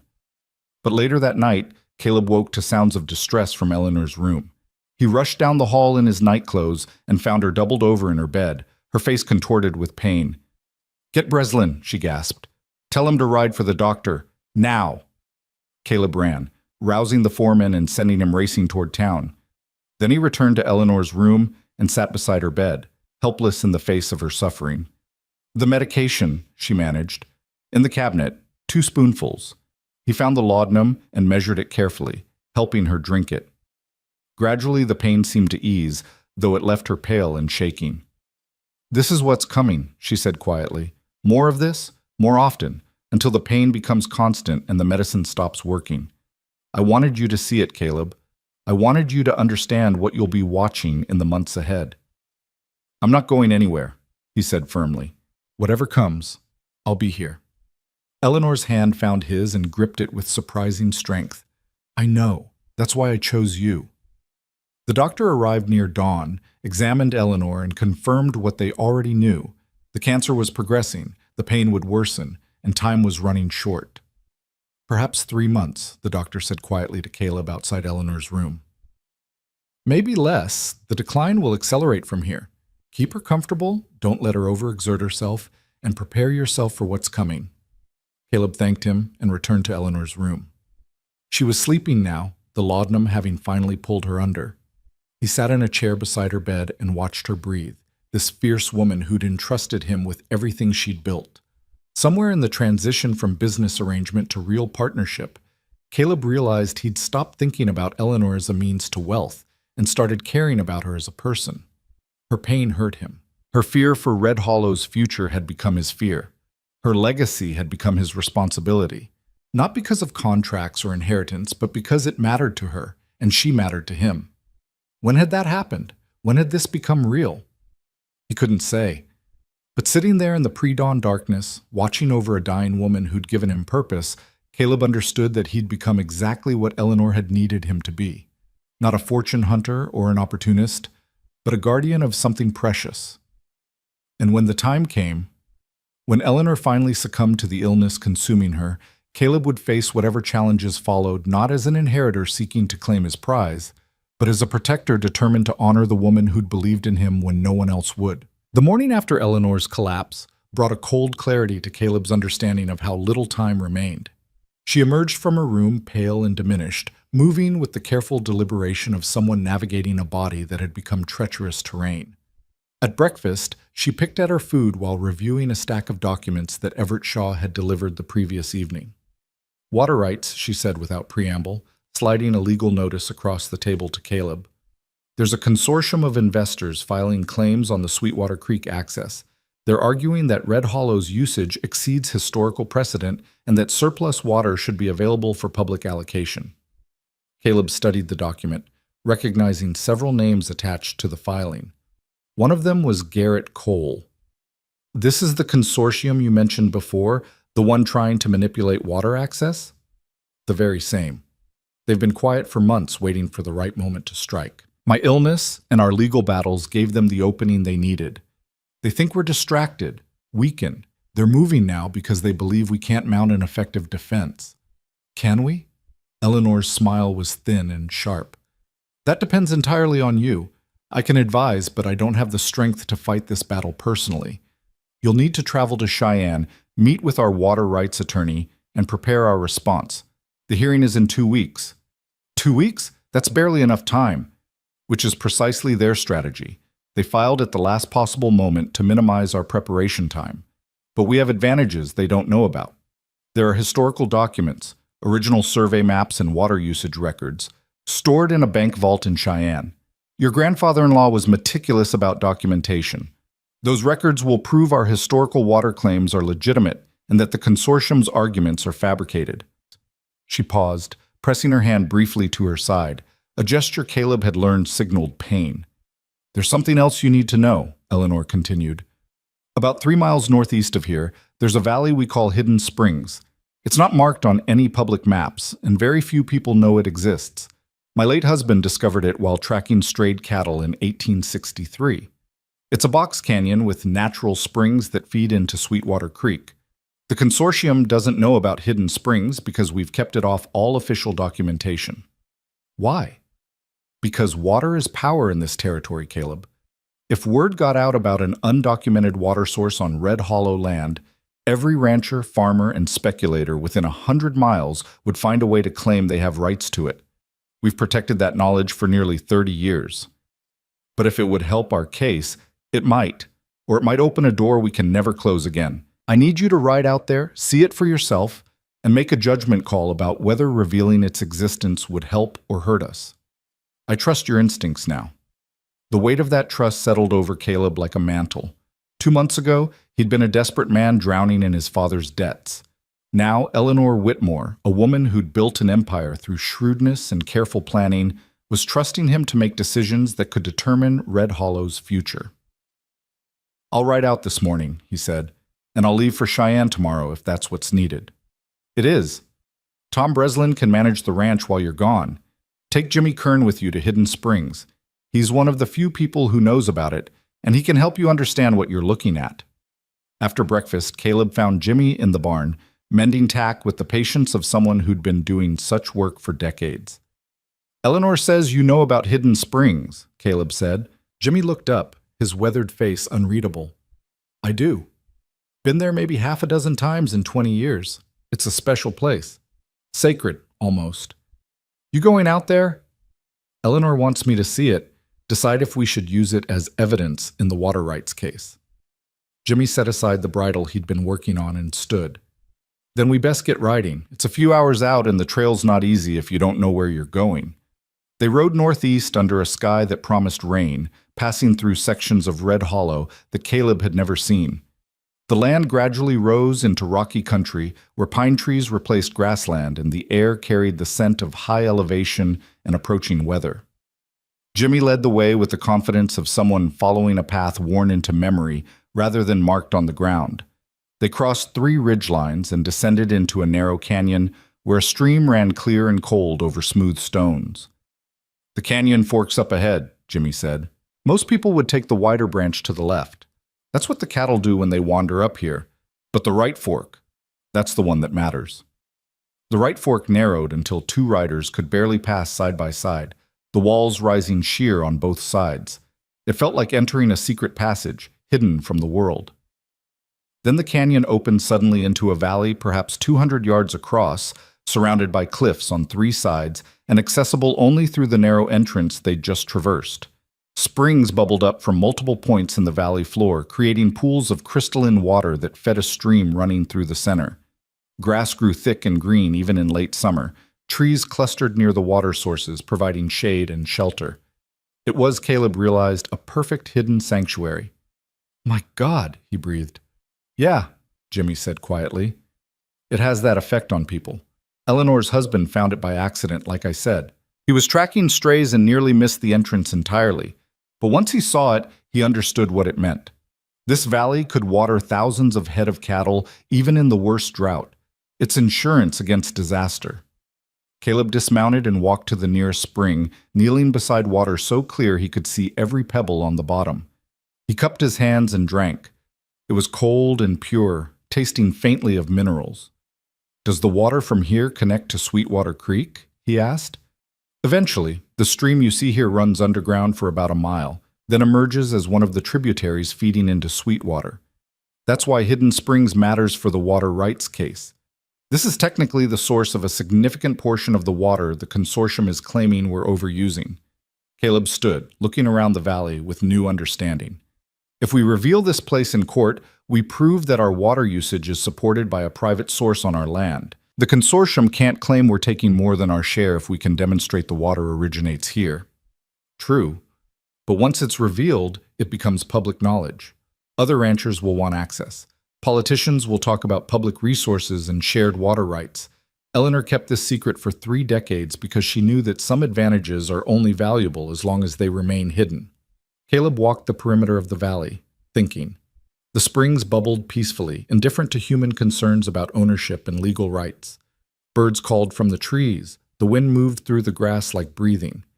He thought about Eleanor's careful stewardship of this land, her decades of strategic decisions designed to protect Red Hollow, not just for herself, but for future generations. She trusted him with knowledge that could reshape the ranch's legal standing and also expose it to new threats. What would his father have done? Probably revealed everything immediately, hoping honesty would win the day. But his father had died broke and defeated, his dreams crushed by forces he couldn't control. What would Eleanor do? She'd calculate the costs and benefits, consider long-term consequences, and choose the path that best protected Red Hollow's interests. "We hold this in reserve," Caleb said finally. "We fight the water rights case with the documentation Eleanor mentioned, the historical records proving our legitimate usage. Hidden Springs only gets revealed if we're losing and need a trump card.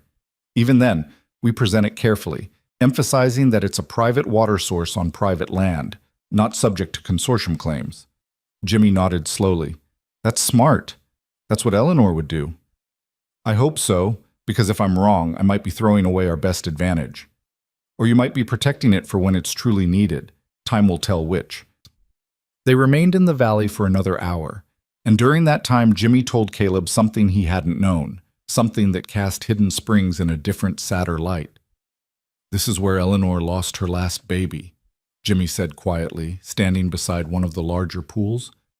"She was 5 months along, riding out here with her husband. She wanted to see this place because he'd described it to her, but she'd never made the journey. The ride was too rough, the elevation too high. She started bleeding before they could get back to the ranch house. The baby, a boy, was born here but didn't survive. They buried him under that stand of pines over there." Caleb followed Jimmy's gesture to a cluster of trees at the valley's far end. Even from a distance, he could see a small cairn of stones marking a grave. "She never came back after that," Jimmy continued. "Too painful, I suppose. Her husband visited a few times, but after he died, nobody came here except me occasionally to check on things. This valley holds water and life. But for Eleanor, it also holds the worst grief she ever knew." Caleb walked to the grave and stood before the cairn. No name marked it, no date, just stones carefully stacked by grieving parents.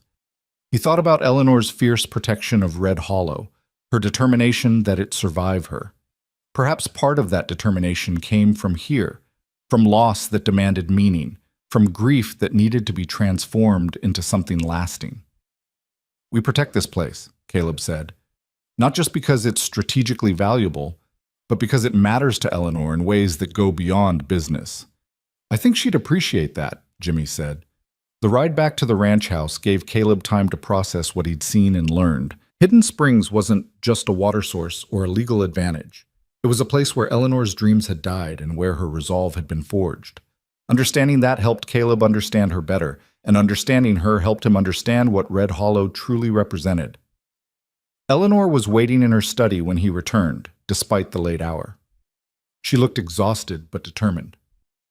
"Well," she asked, "what did you think?" "I think it's the most beautiful piece of land I've ever seen, and I think we keep it secret unless we absolutely need to reveal it. The historical documentation you mentioned should be enough to win the water rights case without exposing Hidden Springs." Eleanor's expression softened with approval. "Good. That's exactly the right answer. Some things are too precious to be used casually." "Jimmy told me what happened there, with the baby." "I'm sorry, Eleanor." She was silent for a long moment, her eyes distant. "That was 30 years ago. The pain has dulled with time, but it never entirely leaves. After we lost that child, our third loss, we knew there would be no children. Red Hollow became our legacy instead. Every acre we added, every improvement we made, it was building something that would outlast us, since children would not." "It will outlast you," Caleb said firmly. "I'll make sure of it." "I believe you will, which is why I want you to leave for Cheyenne at first light. Everett Shaw will meet you there with the documentation we need. The hearing is in 13 days, and you'll need every one of them to prepare." "What about you? Will you be all right here?" "I have Tom Breslin and a ranch full of capable people. I'll manage. Besides, this is your fight now, Caleb. I can advise from a distance, but you need to learn to operate independently. Soon enough, you won't have me to consult." The truth of that statement hung between them like a shadow. Caleb left for Cheyenne before dawn, riding hard and reaching the territorial capital in 2 days. The city was larger and more sophisticated than Cooper's Bend, with multi-story buildings, paved streets, and the bustle of politics and commerce. He found lodging at a modest hotel and sent word to Everett Shaw. The attorney arrived within the hour, carrying a leather satchel stuffed with documents. "Mrs. Whitmore telegraphed ahead," Shaw said, settling into a chair in Caleb's small hotel room. "She explained the situation and what we need to accomplish. The consortium's case rests on the argument that Red Hollow is using water beyond historical precedent, making excess water available for reallocation. Our counterargument is that usage has remained consistent for 30 years and is supported by legitimate water rights established in the 1860s. Shaw spread documents across the narrow desk: survey maps, water usage records, correspondence with territorial officials, even witness statements from early settlers who could attest to Red Hollow's water access.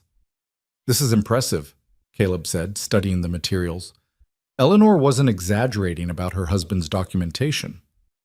Malcolm Whitmore understood that in the West, water disputes could make or break a ranch. He documented everything obsessively. "These records are our strongest weapon, but you'll need to understand them thoroughly because the consortium's attorneys will try to confuse or contradict them. You'll be called to testify as Red Hollow's current owner and operator." For the next 10 days, Caleb immersed himself in preparation. Shaw drilled him on water law, historical precedent, and courtroom procedure. They reviewed every document, anticipating questions and challenges. Caleb met with the surveyor who'd originally mapped Red Hollow's water sources in 1867, now an elderly man but still sharp-minded. They visited the Territorial Water Commission office to review public records and confirm that no discrepancies existed in Red Hollow's documented claims. On the evening before the hearing, Shaw delivered unexpected news.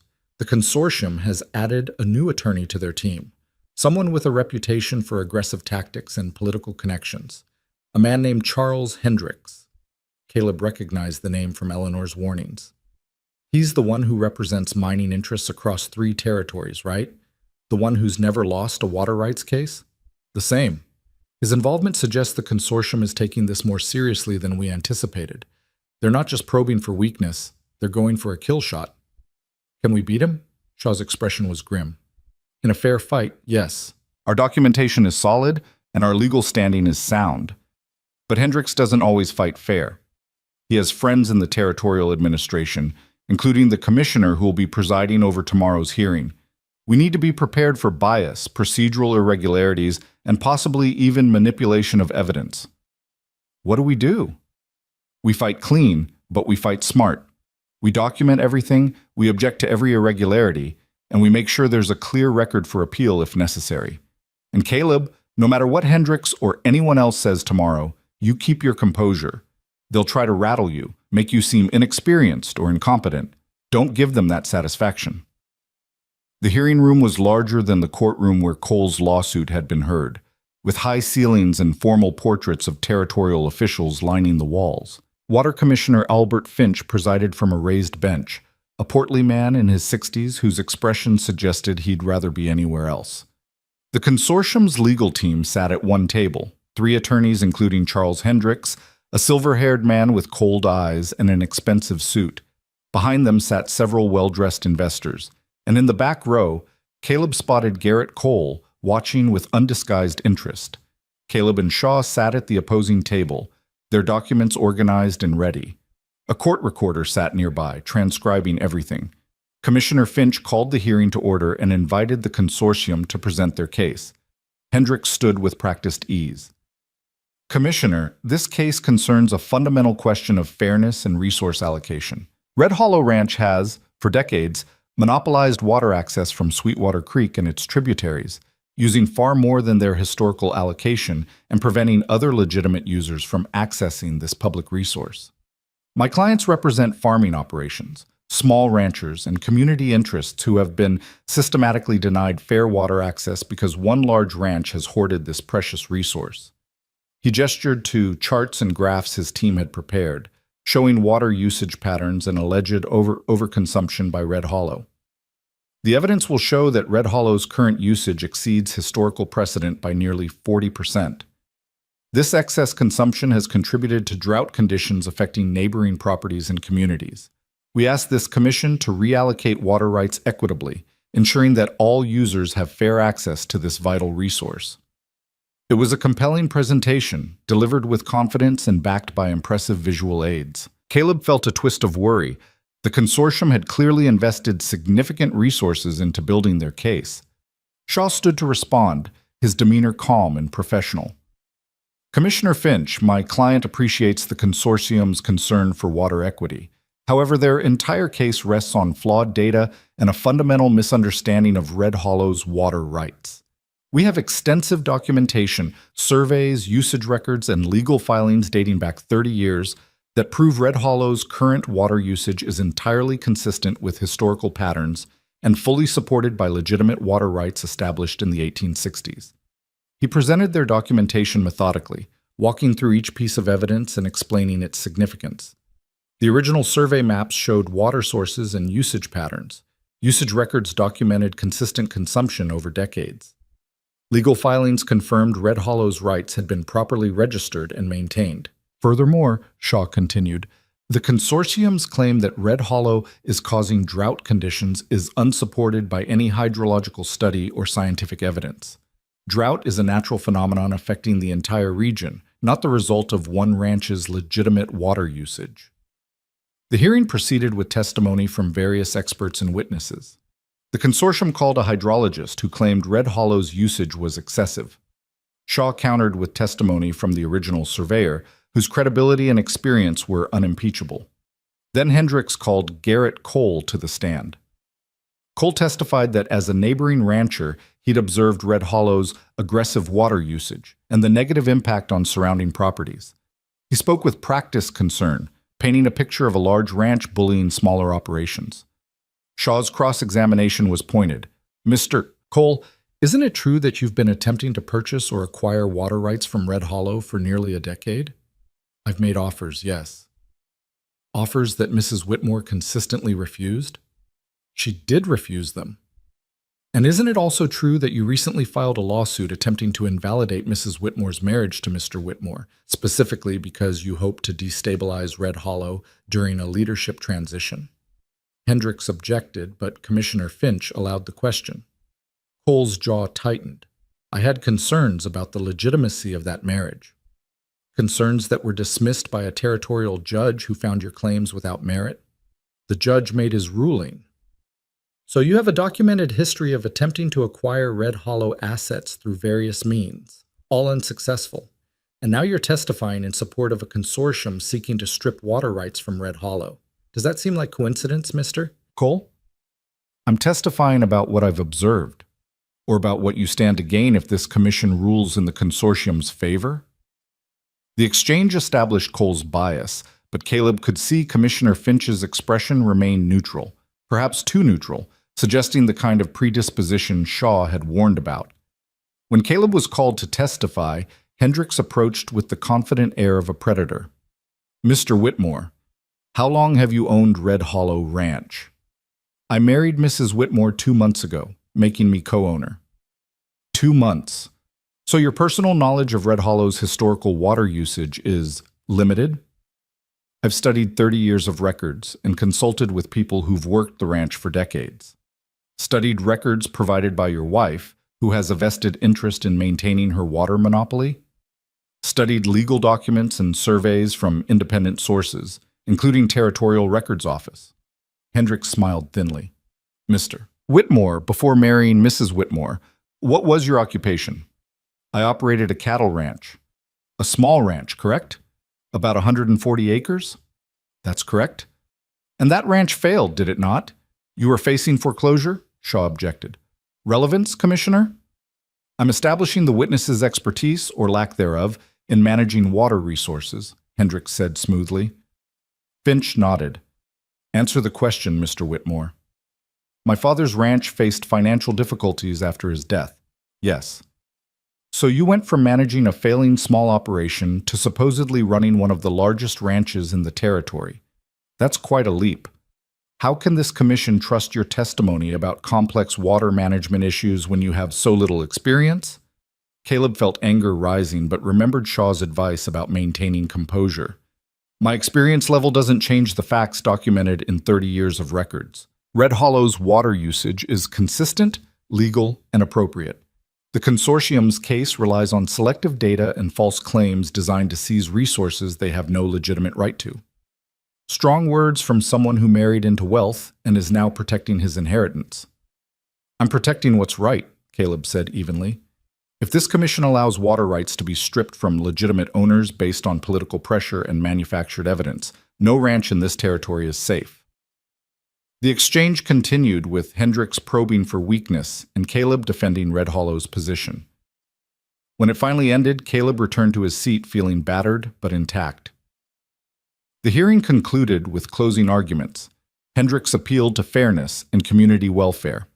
Shaw emphasized legal precedent and documented rights. Commissioner Finch announced he would review all evidence and issue a ruling within 2 weeks.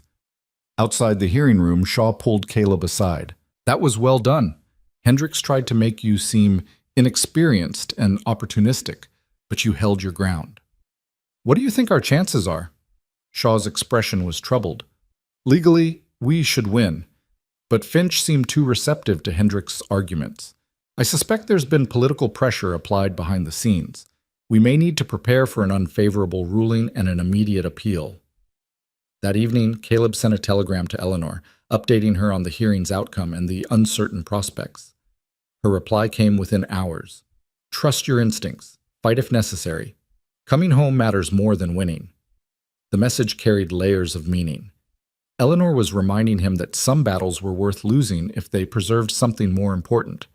That Red Hollow's value wasn't just legal rights and water access, but the integrity with which it was defended. Caleb spent the next 2 days in Cheyenne, meeting with other ranchers who'd faced similar water rights challenges and learning about the political forces arrayed against agricultural interests.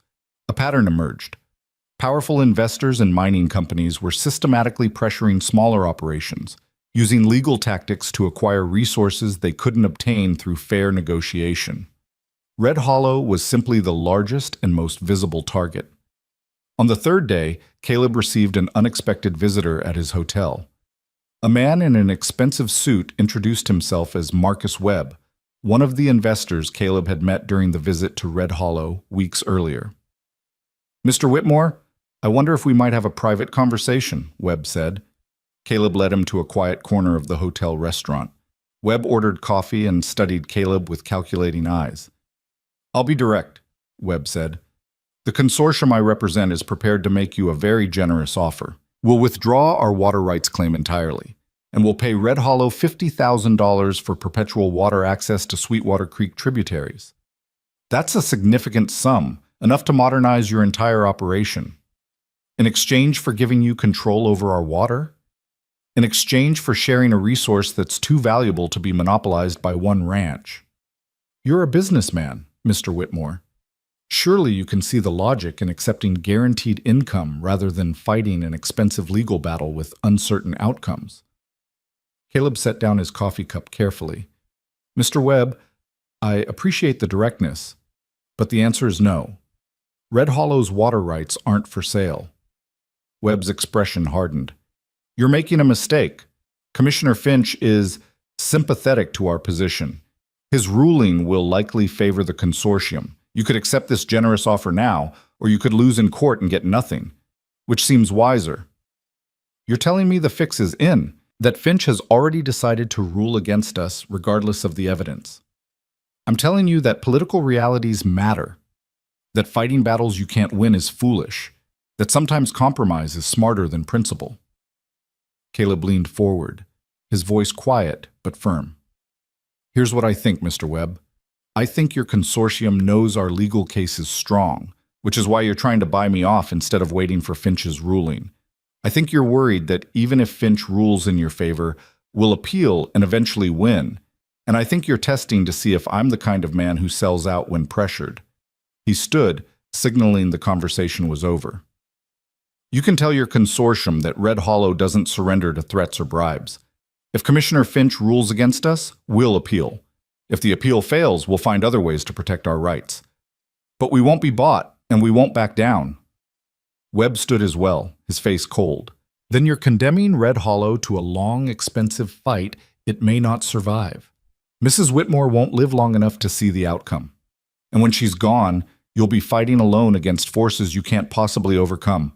Consider that before you're too proud to accept help." After Webb left, Caleb sat alone in the restaurant, his coffee growing cold. The encounter had revealed something important. The consortium was worried. Webb's offer proved they weren't confident in their position despite Finch's apparent sympathy. That night, Caleb made a decision. If the ruling went against them, he wouldn't just appeal through normal legal channels. He'd take the fight public, exposing the political corruption and manufactured evidence the consortium was relying on. It would be risky and potentially expensive, but Eleanor had taught him that some things were worth fighting for, regardless of cost. The telegram he sent to Eleanor was brief.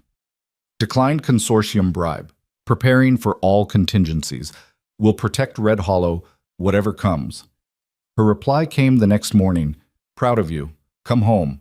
I'm failing faster than expected." Caleb's heart clenched. He settled his hotel bill immediately and began the journey back to Red Hollow, pushing hard and covering in a day and a half what had taken 2 days before. He arrived to find Eleanor confined to her bed, pale as parchment and clearly in significant pain. The doctor was there, speaking quietly with Tom Breslin outside her room. "How bad?" Caleb asked.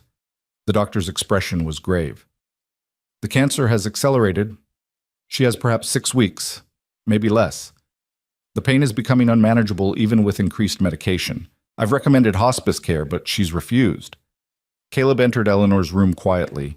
She lay propped on pillows, her breathing shallow and labored. But when she saw him, her eyes focused with familiar sharpness. "You're back," she said, her voice weak but clear. "Tell me about Cheyenne."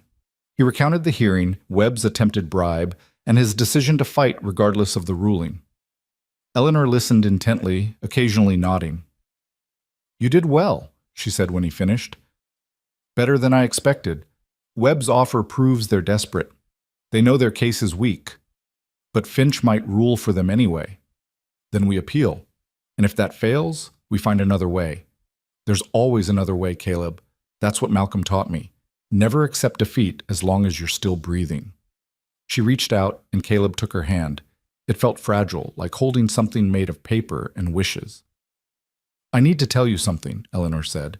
Something I should have mentioned before you went to Hidden Springs. There are documents, original land deeds and mineral claims, buried in a strongbox in that valley. Malcolm hid them there as insurance, copies of everything important. If the ranch house ever burned or our safe was robbed, those documents would survive. The location is marked on a map in my personal safe. When I'm gone, you'll need to retrieve them. Why are you telling me this now? Because I'm running out of time to tell you things. Because you need to know where everything is and how everything connects. Red Hollow has layers of history and secrets, Caleb. Some of them I haven't had time to reveal. You'll need to discover them yourself. Over the following days, Eleanor's condition deteriorated visibly. The periods when she could work or even speak coherently grew shorter.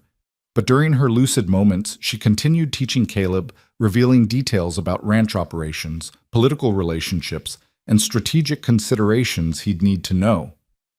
"There's a lawyer in Denver," she said one afternoon, her voice barely above a whisper. "Catherine Morse. She specializes in water rights and agricultural law. If you need someone beyond Everett Shaw, she's the one to contact. She owes me a favor from years ago." Another time. "The mineral rights on the eastern section. Be careful with those. There's copper there, maybe silver. Mining companies will pressure you to lease access. Don't. Once you let them in, they'll destroy the land and find legal ways to never leave." And once, late at night when pain had driven away sleep, "I'm sorry I'm leaving you to face this alone. You deserve more time to prepare, but I believe you're ready, even if you don't believe it yourself." News of Eleanor's rapid decline spread quickly. Everett Shaw visited regularly, ensuring all legal documents were in order. Tom Breslin maintained the ranch operation while checking in frequently on his employer's condition. Even Samuel Porter and Daniel Cross, the allied ranchers, came to pay their respects. Garrett Cole did not visit, but his presence was felt anyway. Reports came of Triple Star hands probing Red Hollow's boundaries, testing fences, watching water sources. He was waiting, Caleb realized, for Eleanor to die and the real fight to begin. 2 weeks after Caleb's return from Cheyenne, Commissioner Finch's ruling arrived via courier. Everett Shaw opened it in Eleanor's study while Caleb stood nearby, bracing for bad news. Shaw read in silence, his expression darkening. Then he looked up. "Finch ruled for the consortium. He's ordered a reallocation of water rights that reduces Red Hollow's access by 30% and opens Sweetwater Creek tributaries to consortium members." Caleb felt the floor shift beneath him. "Can we appeal?" "Yes, and we will. But appeals take months, possibly years. In the meantime, this ruling is enforceable. The consortium can begin accessing water immediately. Then we fight it. We file the appeal, we expose the corruption, we do whatever necessary to protect Red Hollow's rights."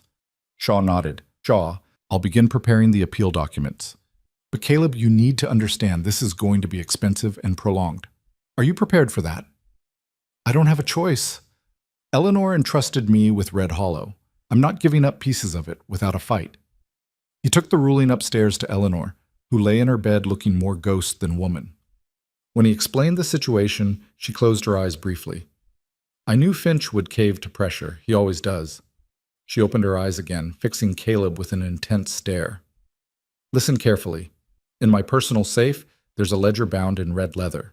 It contains information about political dealings, financial arrangements, and certain compromises made by officials including Albert Finch. Malcolm compiled it over years as insurance. Use it carefully. It's dangerous knowledge. But if you need leverage to expose corruption in the appeals process, that ledger provides it." Eleanor, are you telling me to blackmail a territorial commissioner?" "I'm telling you to use every tool available to protect what's yours. Malcolm and I didn't build Red Hollow by playing fair with people who cheated. We built it by being smarter, tougher, and more determined than our enemies. If that meant using uncomfortable leverage, we used it."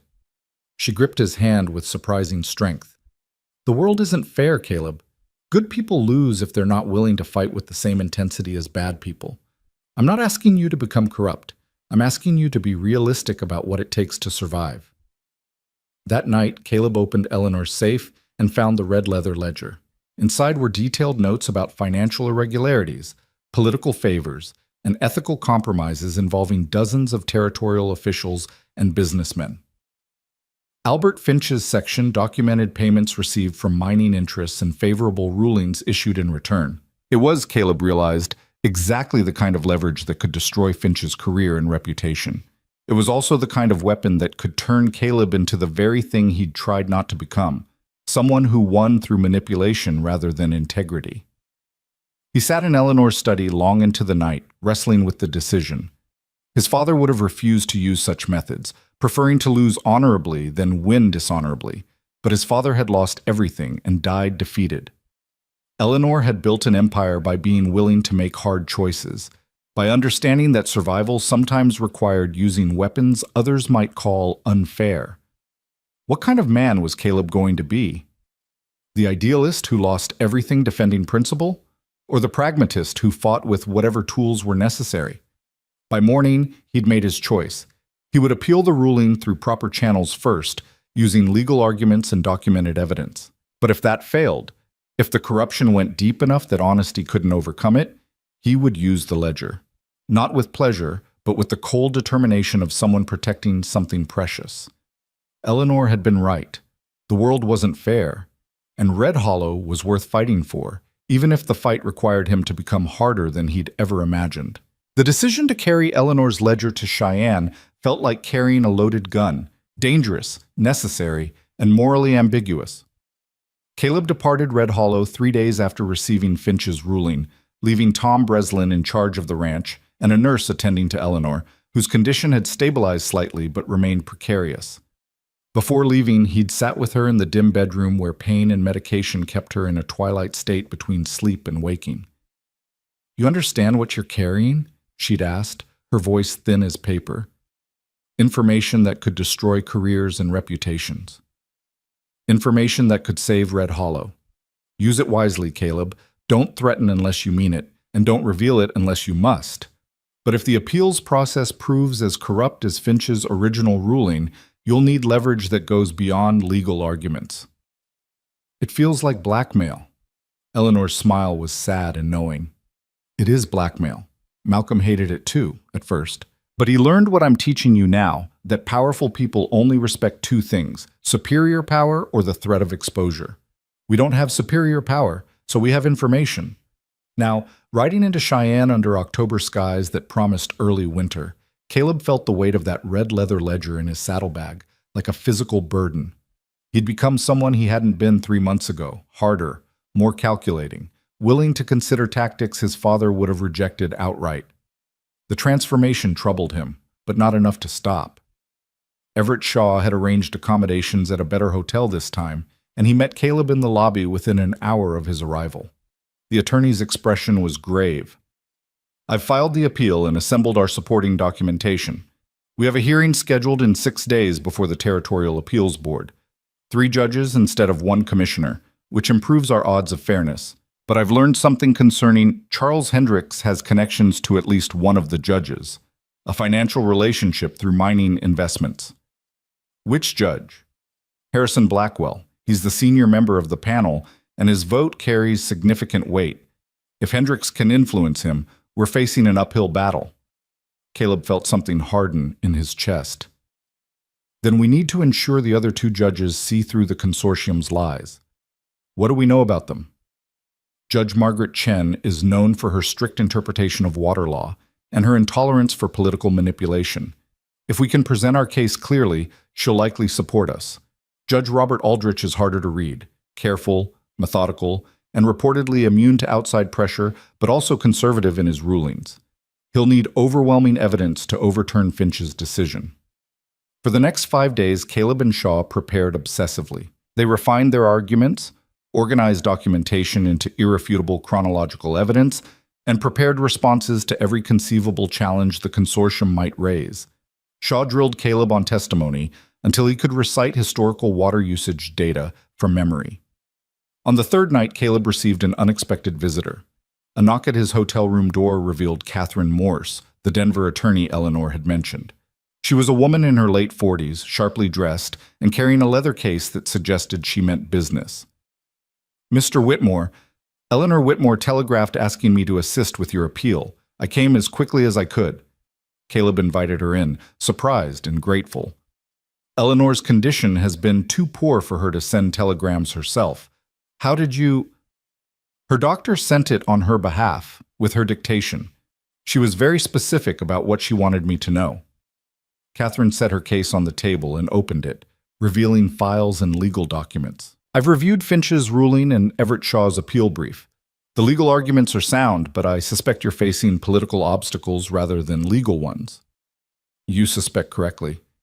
Then we need a two-pronged strategy. Shaw handles the straightforward legal appeal, presenting evidence, arguing precedent, demonstrating Finch's errors. Meanwhile, I work behind the scenes to ensure the appeals board understands the political pressure that influenced Finch's ruling. Not through accusations, but through careful questions that make the judges uncomfortable about appearing similarly compromised. It was, Caleb realized, a sophisticated approach that leveraged both law and politics without crossing into outright corruption. Eleanor said you owed her a favor. Catherine's expression softened. 20 years ago, when I was a young attorney struggling to establish my practice, Eleanor gave me my first major case, a water rights dispute she could have handled through larger firms. She chose me because, she said, I reminded her of herself at that age. Stubborn and principled, in a world that rewarded neither quality. I won that case, built my reputation, and never forgot the woman who gave me the chance. If she needs help now, I'm here. The appeal hearing took place in a wood-paneled chamber that smelled of old books and furniture polish. The three-judge panel sat behind an elevated bench, Judge Blackwell in the center, his silver hair and stern expression radiating authority, Judge Chen to his left, a slender woman with intelligent eyes, and Judge Aldrich to his right, a heavy-set man who studied everything with careful deliberation. The consortium's legal team occupied one table, led by Charles Hendricks with his air of confident superiority. Caleb sat with Everett Shaw and Catherine Morse at the opposing table, their documentation meticulously organized. Judge Blackwell opened the proceedings. This appeals board will review Commissioner Finch's ruling in the matter of water rights allocation from Sweetwater Creek. We've read the briefs submitted by both parties. Mr. Shaw, you may present your opening argument. Shaw stood with measured dignity. Your Honors, this appeal concerns a fundamental miscarriage of justice. Commissioner Finch's ruling was based on flawed data, ignored overwhelming historical evidence, and violated established water rights law. The consortium's case rested on claims that Red Hollow Ranch exceeded historical water usage, but their evidence was selectively compiled and contradicted by 30 years of documented records. We ask this board to overturn Finch's ruling and restore Red Hollow's legitimate water rights. Hendricks countered smoothly. Your Honors, the consortium's case is straightforward. Water is a public resource that must be allocated fairly. Red Hollow has monopolized access to Sweetwater Creek for decades, preventing smaller operations from receiving their fair share. Commissioner Finch correctly recognized this inequity and ordered appropriate reallocation. The appeal attempts to preserve an unjust monopoly through technicalities and outdated documentation. What followed was a detailed presentation of evidence from both sides. Shaw methodically walked through Red Hollow's historical water usage records, demonstrating consistent patterns that contradicted the consortium's claims of overconsumption. Catherine Morse questioned the methodology used to compile the consortium's data, revealing gaps and inconsistencies that suggested manipulation rather than objective analysis.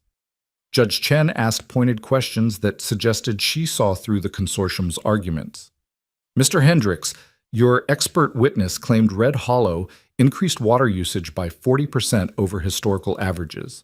But the records, Mr. Shaw presented show consistent usage dating back to 1867. How do you reconcile this discrepancy? Hendricks responded without hesitation. Your Honor, our analysis used different baseline measurements that we believe more accurately reflect appropriate usage levels. Different baselines that conveniently support your client's desired outcome? Different baselines based on current hydrological understanding rather than outdated 19th century estimates. Judge Aldrich leaned forward. Mr. Shaw, your documentation is extensive, but it primarily reflects Red Hollow's self-reported usage. Do you have independent verification of these numbers? Shaw nodded. We do, Your Honor. Territorial survey records from 1867, 1875, and 1884 all confirm water flow measurements consistent with Red Hollow's reported usage. Additionally, we have affidavits from neighboring ranchers attesting to historical water levels and usage patterns. The hearing continued for 2 full days, with both sides presenting witnesses and expert testimony. The hydrologist who'd supported the consortium's claims faced withering cross-examination from Catherine Morse, who revealed he'd been paid $50,000 for his analysis, a sum that raised questions about objectivity. When Garrett Cole took the stand again, Catherine questioned him with surgical precision. Mr. Cole, you testified that Red Hollow's water usage has negatively impacted your ranch. Can you provide specific documentation of this impact? My cattle have had less access to water in recent years. But your ranch borders Sweetwater Creek at multiple points, correct? And you have independent wells on your property. Yes, but so any water shortage you've experienced could result from drought conditions affecting the entire region, not specifically from Red Hollow's usage. Cole's jaw tightened. Red Hollow takes more than their fair share. Or they take exactly what they're entitled to, and you want access to water that isn't yours. Isn't that the truth, Mr. Cole? Hendricks objected, but the point had been made. Judge Chen's expression suggested she'd noted Cole's financial interest in the outcome. On the 3rd day, Caleb was called to testify. He'd been dreading this moment, knowing Hendricks would try again to paint him as an inexperienced fortune hunter. But Catherine had coached him extensively on how to respond. Hendricks began with familiar attacks. Mr. Whitmore, you've owned Red Hollow for less than 3 months. How can you claim expertise in water management? I don't claim personal expertise. I claim the benefit of 30 years of documented evidence and the guidance of people who've managed these resources for decades. My role is to protect rights that were established long before I arrived and will continue long after I'm gone. Very noble. But the reality is you married a dying woman for her wealth, and now you're fighting to preserve that wealth regardless of fairness to others. Catherine stood immediately. Objection, Your Honors. Counsel is making accusations rather than asking questions. Judge Blackwell sustained the objection with a warning look at Hendricks. Caleb continued calmly. I married Eleanor Whitmore because she needed someone who could protect what she'd built, and I needed a chance to prove myself capable of more than failure. What started as a business arrangement became something else: respect, partnership, and genuine commitment to preserving her legacy. Red Hollow's water rights are legitimate, documented, and legal. Fighting to protect them isn't greed, it's responsibility. The testimony continued for another hour, but Caleb maintained his composure throughout. When it ended, he returned to his seat, feeling like he'd survived an ordeal, but hadn't broken. During a recess, Catherine pulled Caleb aside. Judge Chen is clearly sympathetic to our case. Judge Aldrich is cautious, but seems troubled by the consortium's inconsistencies. The problem is Judge Blackwell. He's been notably silent, asking few questions and showing no clear position. If Hendricks has influenced him, we might face a split decision that defaults to upholding Finch's ruling. What do? We have one more card to play. I'm going to request permission to submit additional evidence regarding political pressure and financial conflicts that may have influenced the original ruling. It's risky.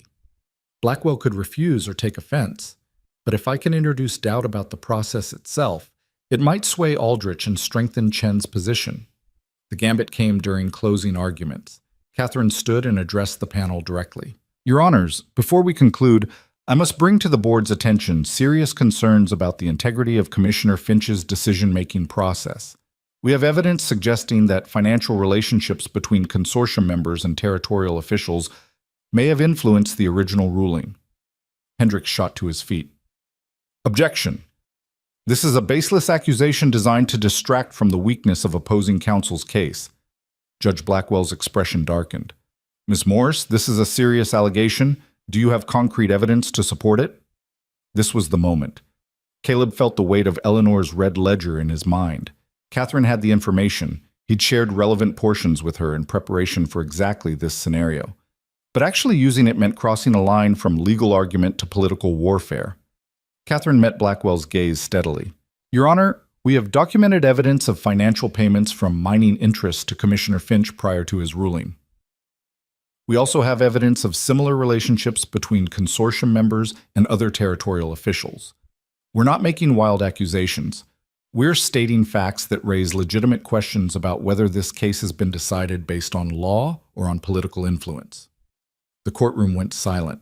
Hendricks looked genuinely shocked, suggesting he might not have known the full extent of his client's political maneuvering.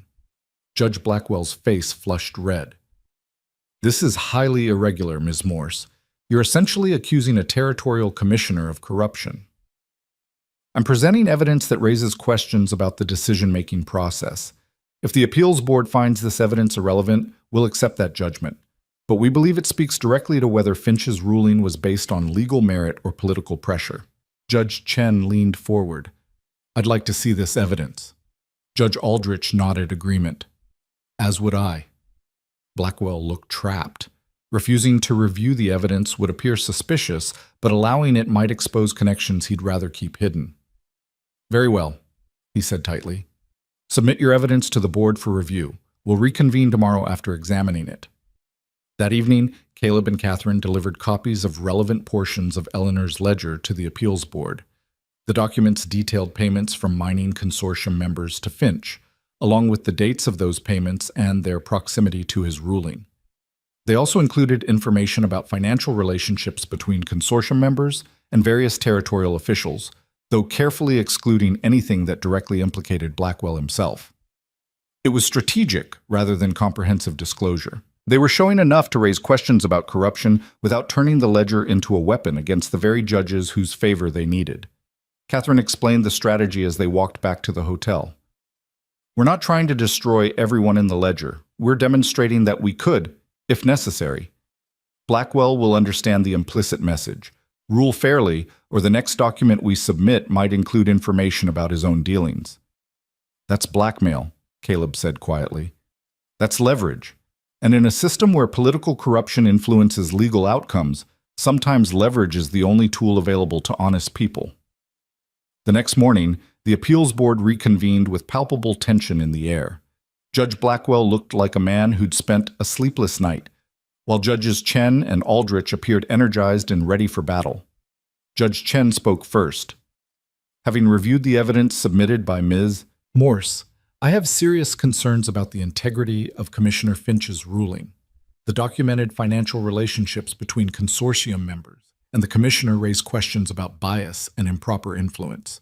While I cannot speak to Commissioner Finch's actual motivations, the appearance of conflict is sufficient to warrant skepticism about his decision. Judge Aldrich concurred. I agree with Judge Chen. Additionally, the legal arguments presented by Red Hollow's counsel are substantively stronger than those supporting the consortium. The historical documentation is comprehensive and convincing. I see no valid legal basis for upholding Finch's ruling. All eyes turned to Judge Blackwell. His face was stony, but something in his eyes suggested he'd received the message Catherine had intended. Having reviewed all evidence and arguments, Blackwell said carefully, I find that Commissioner Finch's ruling was not adequately supported by the evidence presented. While questions of resource allocation are important, they cannot override established legal rights without clear justification. I vote to overturn the ruling. It was a unanimous decision. Caleb felt something release in his chest. Relief, validation, and the satisfaction of a hard-fought victory. Judge Chen delivered the formal ruling. This appeals board overturns Commissioner Finch's decision and restores Red Hollow Ranch's water rights as previously established. Furthermore, we find that the consortium's case was insufficiently supported by credible evidence. The original water allocation stands, and Red Hollow's rights to Sweetwater Creek and its tributaries are confirmed. Hendricks sat in stunned silence. The consortium investors behind him looked equally shocked, clearly not accustomed to losing despite their political connections and financial resources. Outside the courtroom, Everett Shaw shook Caleb's hand with genuine warmth. That was exceptional work. Eleanor would be proud. It was Catherine who made the difference, Caleb said, turning to the Denver attorney. Thank you for coming. I don't think we could have won without your intervention. Catherine smiled. Eleanor has been fighting battles like this for 40 years. I simply applied the lessons she taught me long ago, that in a corrupt system, you have to be willing to use unconventional weapons, but use them wisely or you become part of the corruption yourself. The warning resonated with Caleb. They'd won by leveraging information about political corruption, but they'd done so strategically rather than vindictively. The line between justice and manipulation was thin, and he'd walked it successfully, but only barely. That evening, Caleb sent a telegram to Red Hollow. Appeal successful. Water rights restored. Coming home. Eleanor's response came hours later, dictated through her nurse. Well done. Knew you had the strength. Come quickly. Time is short. The message carried an urgency that made Caleb's heart clench. He departed Cheyenne the next morning, pushing hard and covering the distance in record time. He arrived at Red Hollow near midnight to find the ranch house lit up despite the late hour. Tom Breslin met him at the door, his weathered face grave. She's been asking for you. Doctor says it could be days now, maybe just hours. She's been holding on, waiting. Caleb took the stairs 2 at a time and entered Eleanor's bedroom. The smell of sickness and medication was overpowering, and the woman in the bed looked more like a fragile shadow than the fierce rancher he'd married 3 months ago. But when Eleanor saw him, her eyes focused with startling clarity. You won, she whispered. We won. Your evidence, your preparation, your legacy, that's what won. Eleanor's hand moved weakly, and Caleb took it, feeling how cold and fragile it had become. Tell me everything. So he did, recounting the hearing, Catherine's strategic use of the ledger, the judge's reactions, and the final ruling. Eleanor listened with the attention of someone recording every detail in memory, occasionally nodding or squeezing his hand. When he finished, she was quiet for a long moment. You made the hard choice, she said finally. You used the ledger not out of vindictiveness, but out of necessity. That's wisdom, Caleb. That's what Malcolm tried to teach me, and what I've tried to teach you. Power used carefully is justice. Power used carelessly is tyranny. You walked that line perfectly. I'm not sure I like what I've become. You've become someone capable of protecting what matters. That's not a corruption of character, it's a maturation of it. The boy who walked into Everett Shaw's office 3 months ago couldn't have navigated what you just faced. The man you've become did it successfully. She paused, her breathing labored. There's one more thing I need to tell you. One more secret about Red Hollow. Caleb leaned closer. What is it? The mineral rights on the eastern section, the disputed claims with Coal's mining interests. Malcolm didn't just file claims. He found something there. A significant copper vein, possibly silver as well. He kept it quiet because he knew mining would destroy the land. The survey maps are with the documents in Hidden Springs. After I'm gone, you'll need to decide whether to keep that secret or develop those resources. But understand, once you start mining, you can't stop. The land will be changed forever. I won't mine, Caleb said. I'll protect the land like you and Malcolm did. Eleanor smiled faintly. You say that now, but circumstances change. If Red Hollow faces financial crisis, those mineral rights might be the only way to survive. I'm giving you the information so you can make informed decisions, whatever comes. Just promise me you won't sell to Cole or anyone like him. If Red Hollow mines those resources, it should be on our terms, for our benefit. I promise. Eleanor's breathing grew more labored, and the nurse stepped forward with medication. After Eleanor took it, she drifted into unconsciousness, and Caleb was gently ushered from the room. She's been fighting to stay conscious, the nurse said quietly. Now that you're back and she's told you what she needed to tell you, she might finally let go. You should prepare yourself. Caleb spent the night in a chair outside Eleanor's room, dozing fitfully and waking at every sound. Tom Breslin brought coffee at dawn, and they sat together in silent vigil. She's a hell of a woman, Breslin said finally. Toughest boss I ever had, and the fairest. Red Hollow won't be the same without her. No, Caleb agreed. It won't. Throughout the following day, Eleanor drifted in and out of consciousness. During her brief lucid periods, Caleb sat with her, sometimes talking, sometimes just holding her hand. She spoke of memories, building the ranch with Malcolm, fighting drought and disease, the losses and victories that had defined her life. No regrets, she said once. I lived on my own terms. That's all anyone can ask for. As evening fell on the second day after Caleb's return, Eleanor woke with unusual clarity. She asked for Tom Breslin, Everett Shaw, and the few trusted ranch hands who'd been with her for decades. They gathered in her bedroom, these rough men and one dying woman, sharing a moment that felt sacred. Red Hollow continues, Eleanor told them, her voice surprisingly strong. Under Caleb's leadership, with your support. You've been loyal to me. I ask you to be loyal to him. Not because he married me, but because he's proven himself worthy. In 3 months, he's faced challenges that would have broken lesser men. He's fought for this ranch like it was his birthright rather than his inheritance. That's the kind of man who deserves your allegiance. She looked at each person in turn, receiving nods of acknowledgement and commitment. Now leave us, she said. Caleb and I have things to discuss. After the others had filed out, Eleanor gestured for Caleb to come closer. When I'm gone, there will be challenges I haven't anticipated.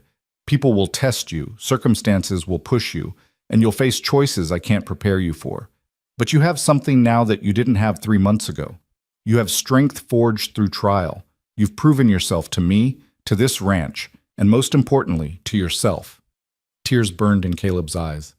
I don't want you to go. I know, and I'm sorry to leave you facing this alone. But death comes for all of us eventually. I've had 71 years, more than many people get.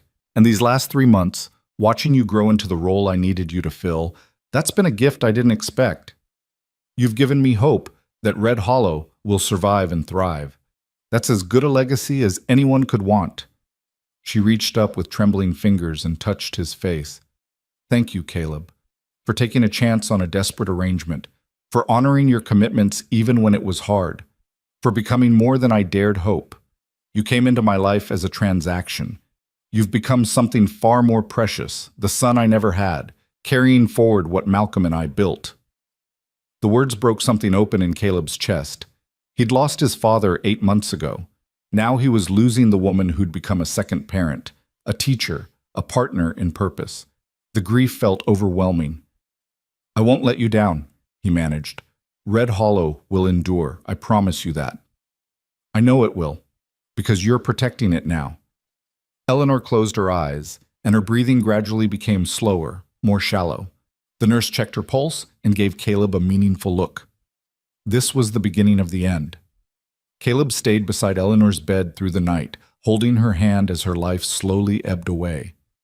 Sometimes she would stir slightly, her lips moving in words too quiet to hear. Other times she lay completely still, and Caleb would lean close to confirm she was still breathing.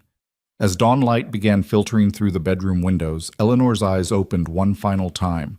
She looked at Caleb with perfect clarity, smiled faintly, and whispered 2 words. Red Hollow. Then she was gone. The funeral was held 3 days later on a hillside overlooking the ranch she'd built. Half the territory seemed to attend. Ranchers and businessmen, politicians and laborers, rivals and allies, all gathering to pay respects to a woman who'd been a force of nature. Even Garrett Cole came, standing at the back of the crowd with an expression that might have been genuine regret. Everett Shaw delivered a eulogy that captured Eleanor's fierce intelligence and unwavering commitment to Red Hollow. Tom Breslin spoke of her fairness and strength. Several others offered memories of a woman who'd been tough but honorable, demanding but just. Caleb didn't speak. He stood beside the grave, watching as they lowered Eleanor into earth near where her husband had been buried 23 years earlier, and felt the weight of everything she'd entrusted to him settle onto his shoulders like a mantle. After the ceremony, as people began departing, Samuel Porter and Daniel Cross approached. We meant what we said about the alliance, Porter told Caleb. Eleanor built something worth preserving. We'll stand with you as you continue her work. Thank you. I'm going to need all the allies I can get. Garrett Cole approached last, after most others had left. He stood a respectful distance from the grave, studying Caleb with unreadable eyes. She was a formidable woman, Cole said. I didn't always agree with her, but I respected her strength. She knew you were a threat, but she also knew you weren't without honor in your own way. Cole smiled thinly. High praise from someone who fought me at every turn. You know this isn't over between us, Whitmore. Eleanor's death changes the landscape. There are opportunities now that didn't exist before. And there are defenses now that are stronger than you realize. I'm not Eleanor. I'm younger, and I'll be here longer. Whatever fight you want to pick, I'm prepared for it. We'll see. Time has a way of revealing who's really strong and who just appears that way. Cole turned to leave, then paused. For what it's worth, you handled yourself better than I expected these past months. Eleanor chose more wisely than I gave her credit for. After Cole departed, Caleb stood alone beside the grave as evening settled over Red Hollow. The land stretched out in all directions, 70,000 acres of grassland and timber, water and mineral rights, legacy and responsibility. 3 months ago, he'd been a desperate man facing foreclosure and failure. Now he stood as the sole owner of one of the largest ranches in Wyoming territory, carrying the weight of a woman's life work and the expectations of everyone who'd believed in her vision. It should have felt like victory. Instead, it felt like the beginning of something far more challenging than anything that had come before. Eleanor was gone, and with her went the guidance and wisdom that had carried him through the initial trials. From here forward, Caleb would face challenges alone, making decisions that would determine whether Red Hollow thrived or failed, whether Eleanor's legacy survived or crumbled. As darkness fell and stars began appearing in the vast Wyoming sky, Caleb made a silent promise to the woman buried at his feet. He would protect Red Hollow. He would honor her legacy. He would be worthy of the trust she'd placed in him. And he would prove that he'd become not just an inheritor of wealth, but a true guardian of everything Eleanor Whitmore had built and believed in. The fight was just beginning, but Caleb was ready. The first week after Eleanor's death tested Caleb in ways he hadn't anticipated. The grief was manageable. He'd learned to compartmentalize emotion during his father's decline, but the sudden weight of sole ownership felt crushing. Every decision, every challenge, every question now fell to him alone. There was no Eleanor to consult, no wisdom to draw upon, except what she'd already given him. The ranch hands watched him carefully, measuring whether the man who'd married their boss would prove worthy of continued loyalty. Tom Breslin remained supportive but cautious, clearly waiting to see if Caleb would falter without Eleanor's guidance. Even the daily operations felt different, as though the ranch itself was testing whether its new master could maintain what its creator had built. On the 8th day after the funeral, Everett Shaw arrived with documents requiring Caleb's signature. The formal transfer of all properties, assets, and legal rights from Eleanor's estate to Caleb as sole beneficiary. The process was straightforward. Eleanor's will had been meticulously prepared, leaving no ambiguity about her intentions. "Congratulations, Mr. Whitmore," Shaw said as Caleb signed the final document. "You are now the legal owner of Red Hollow Ranch and all associated properties. 70,000 acres, 3,000 head of cattle, timber rights, water rights, mineral claims, and financial assets totaling approximately $2 million. By any measure, you're one of the wealthiest men in the territory." The numbers felt abstract, disconnected from reality.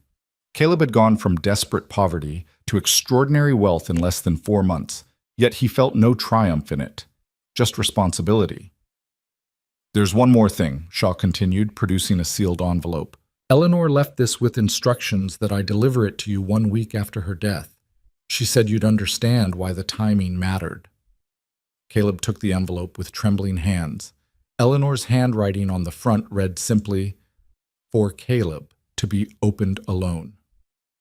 After Shaw departed, Caleb retreated to Eleanor's study, his study now, and opened the letter. Her elegant script filled 2 pages with words that felt like a final conversation with someone already gone. The letter began with practical matters, reminders about seasonal ranch operations, contacts for various business dealings, and warnings about specific individuals who would likely test him in coming months. Then it shifted to something more personal. "By now you understand that Red Hollow is more than property and profit. It's legacy, the physical manifestation of dreams, struggles, and determination.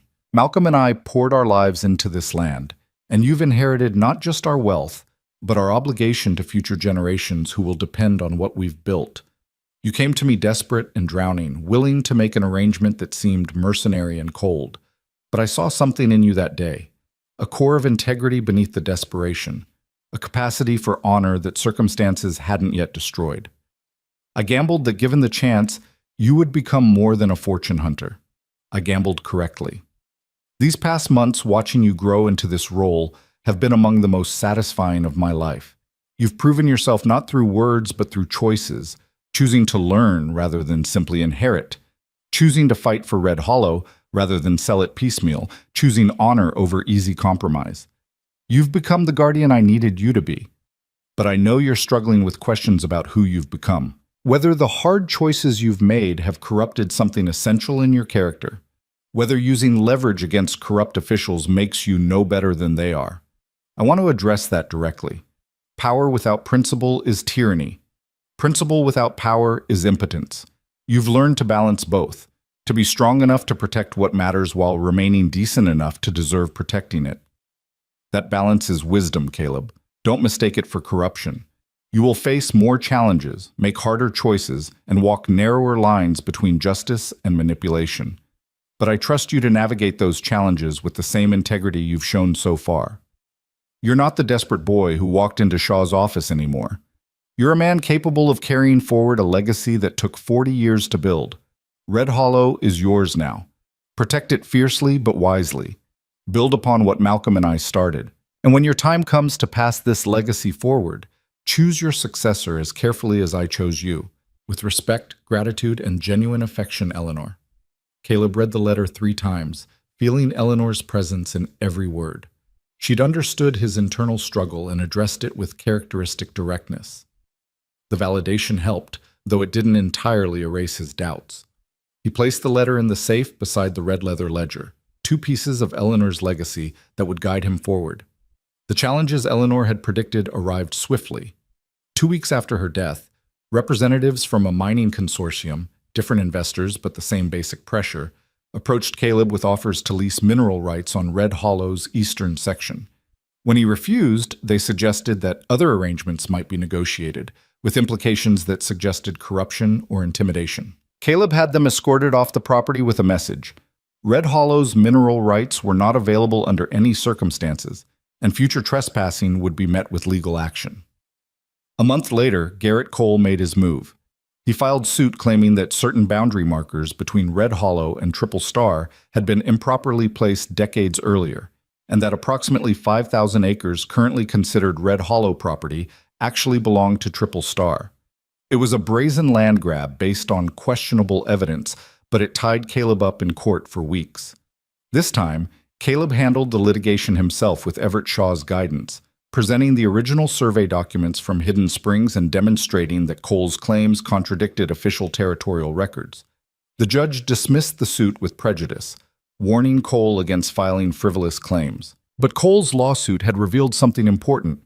There were people actively looking for ways to chip away at Red Hollow, probing for weaknesses or opportunities to seize pieces of Eleanor's legacy. Caleb would need to remain vigilant indefinitely. Winter came to Wyoming territory with brutal force, bringing temperatures that dropped below 0 and snow that piled in drifts higher than a man's head. The ranch operation shifted to winter mode, feeding cattle from hay stores, maintaining equipment in heated barns, keeping water sources from freezing. It was grueling work that tested both men and animals. During a particularly harsh blizzard in January, disaster struck. A section of fence on the northern boundary failed under the weight of snow and wind, allowing nearly 200 head of cattle to drift onto adjacent government land. By the time ranch hands discovered the breach, the cattle had scattered across miles of wilderness. Tom Breslin brought the news to Caleb with grim determination. "We need to mount a recovery operation immediately, before we lose them to weather or predators. But it'll be dangerous, men and horses working in sub-zero temperatures across rough terrain." Caleb didn't hesitate. "Organize the crews. I'm riding with you." Breslin looked surprised. "You don't need to risk yourself personally. That's what you pay hands for." Eleanor would have ridden out, so will I. The recovery operation lasted 3 days of brutal work. Caleb rode alongside the ranch hands through blinding snow, helping drive scattered cattle back toward Red Hollow property. His hands went numb despite heavy gloves, and his face burned with cold despite layers of scarves. Several times he nearly lost his seat when his horse stumbled in deep drifts, but they recovered the cattle, all but 12 that had already succumbed to cold or predators. And something shifted in the ranch hands' attitudes. Caleb wasn't just the owner who gave orders from the warmth of the ranch house. He was willing to suffer alongside them, to share the risks and hardships that came with working Red Hollow land. On the ride back, after securing the last of the recovered cattle, Tom Breslin spoke quietly. "You didn't have to prove yourself like that. We knew you had backbone." "Maybe I needed to prove it to myself," Caleb replied, his voice hoarse from days of shouting orders over howling wind. "Eleanor trusted me with this place. I need to know I can handle everything it demands, not just the business decisions, but the hard physical work too." "Well, you've earned every man's respect these past 3 days. That matters more than you probably realize. Cowboys don't follow paper ownership. They follow men they respect." As winter gradually released its grip and spring arrived with muddy thaw and new grass pushing through old snow, Caleb discovered something unexpected. He was happy. Despite the challenges, despite the constant pressure and responsibility, despite the grief of Eleanor's absence, he'd found purpose in a way his father's struggling ranch had never provided. Red Hollow wasn't just property he'd inherited. It was work that mattered, decisions that had consequences, and legacy worth protecting. He'd become not just wealthy, but useful. A man whose choices affected dozens of employees and their families, thousands of animals, and a piece of land that would exist long after he was gone. In late March, Jimmy Kern approached Caleb with unexpected news. "Your old place, your father's ranch, came up for auction. Bank finally gave up trying to find a buyer and decided to liquidate. Thought you should know, in case you wanted to make an offer." Caleb rode out to the property the next day, seeing it for the first time since marrying Eleanor. The house looked more dilapidated than he remembered. The barn's roof had collapsed under winter snow, and weeds had overtaken what little cultivated land his father had maintained. It was a picture of failure and abandoned dreams. But standing there, Caleb felt no grief. The desperate man who'd nearly lost this place to foreclosure seemed like a different person entirely, someone he'd been, but was no longer. That version of Caleb had died along with his father's dreams, replaced by someone stronger and more capable. He purchased the property at auction for a fraction of what his father's debts had totaled, then deeded it to Jimmy Kern with enough capital to make it functional again. "I don't understand," Jimmy said when Caleb explained the arrangement. "You're just giving me a ranch? You stayed loyal when you had every reason to leave. You helped me when I had nothing to offer in return. This land represents my father's failure, but it doesn't have to represent yours. Make it work, Jimmy. Build something my father couldn't, and if you ever need help, Red Hollow will be there." Jimmy's eyes glistened with emotion he didn't try to hide. "Your father would be proud of what you've become, Caleb, maybe prouder than you realize." The gesture transformed something in Caleb's understanding of wealth and legacy. Money wasn't just for accumulation or personal benefit. It was a tool for creating opportunities, for lifting others up, for building something larger than individual success. Eleanor had understood that, and now Caleb did too. As spring progressed into early summer, Caleb made a pilgrimage he'd been postponing, riding to Hidden Springs with the map Eleanor had left him, searching for the strongbox containing backup documentation of Red Hollow's most important claims and deeds. The valley was exactly as he remembered, peaceful, beautiful, and haunted by Eleanor's loss. He found the cairn marking the grave of her unborn child, now weathered by winter storms but still intact. Standing there, Caleb finally understood the full weight of what Eleanor had entrusted to him. Red Hollow wasn't just about business success or accumulating wealth. It was about creating something that mattered when children couldn't be created. It was legacy born from grief, purpose forged from loss, and determination to make meaning from suffering. He found the strongbox buried beneath a marked stone near the largest spring, exactly where Eleanor's map indicated. Inside were documents as she'd described: original land deeds, survey maps, mineral claims, and correspondence with territorial officials establishing Red Hollow's legal foundations. But there was also something else, a small leather journal in Malcolm Whitmore's handwriting. Caleb sat beside the spring and read entries spanning 3 decades. Malcolm had used this journal to record his private thoughts about building Red Hollow, the challenges he'd faced, and his hopes for the ranch's future.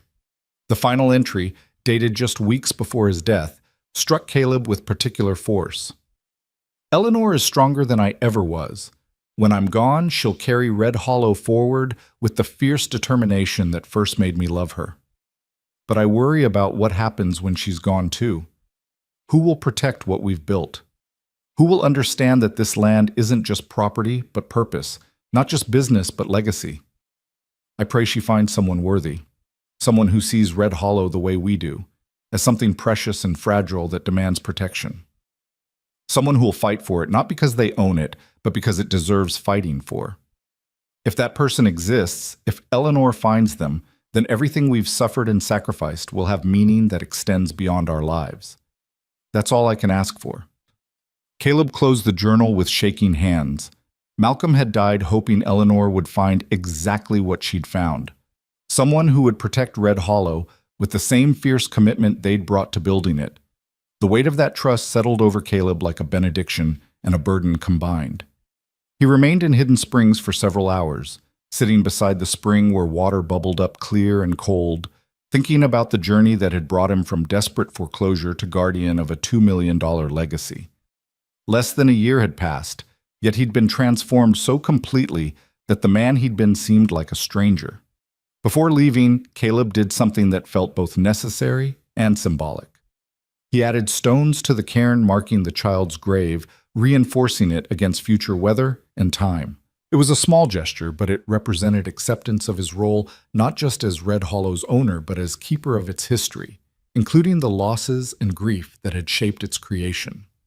Summer brought the annual cattle drive to market, a massive operation involving moving 3,000 head across 60 miles of open range to the railhead at Rawlins.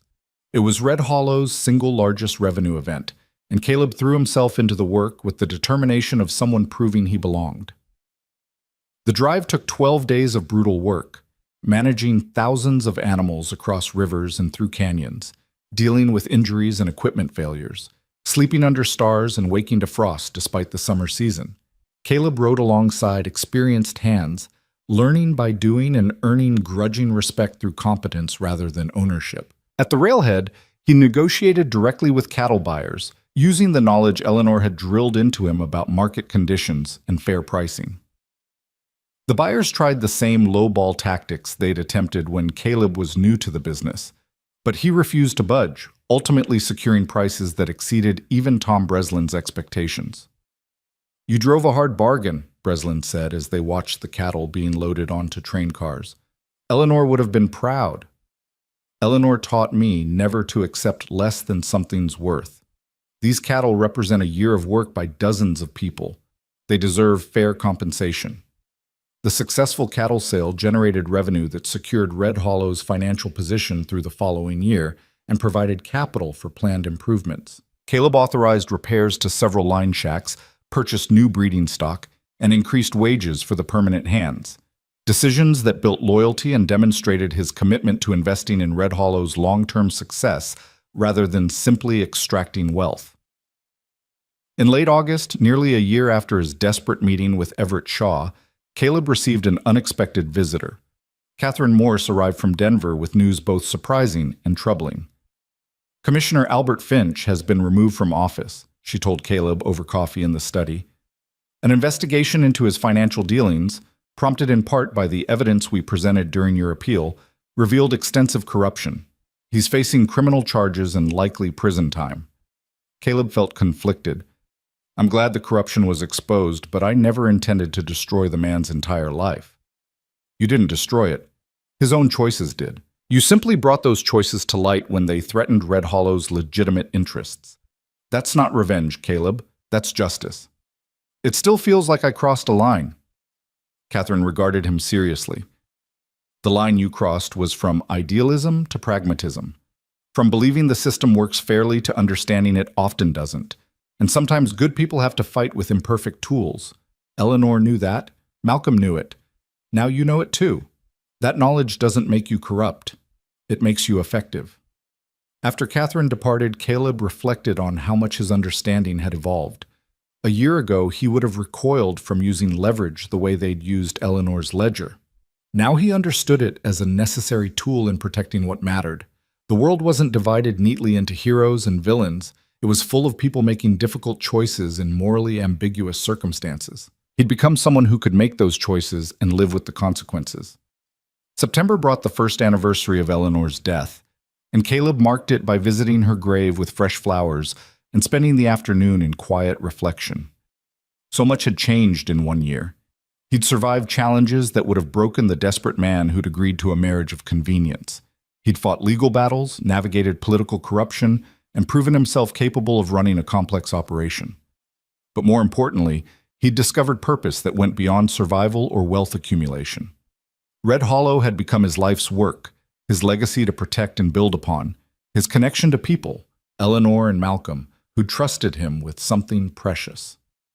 Standing beside Eleanor's grave as autumn wind rustled through prairie grass, Caleb spoke aloud to someone who could no longer hear but whose presence he still felt in every corner of the ranch.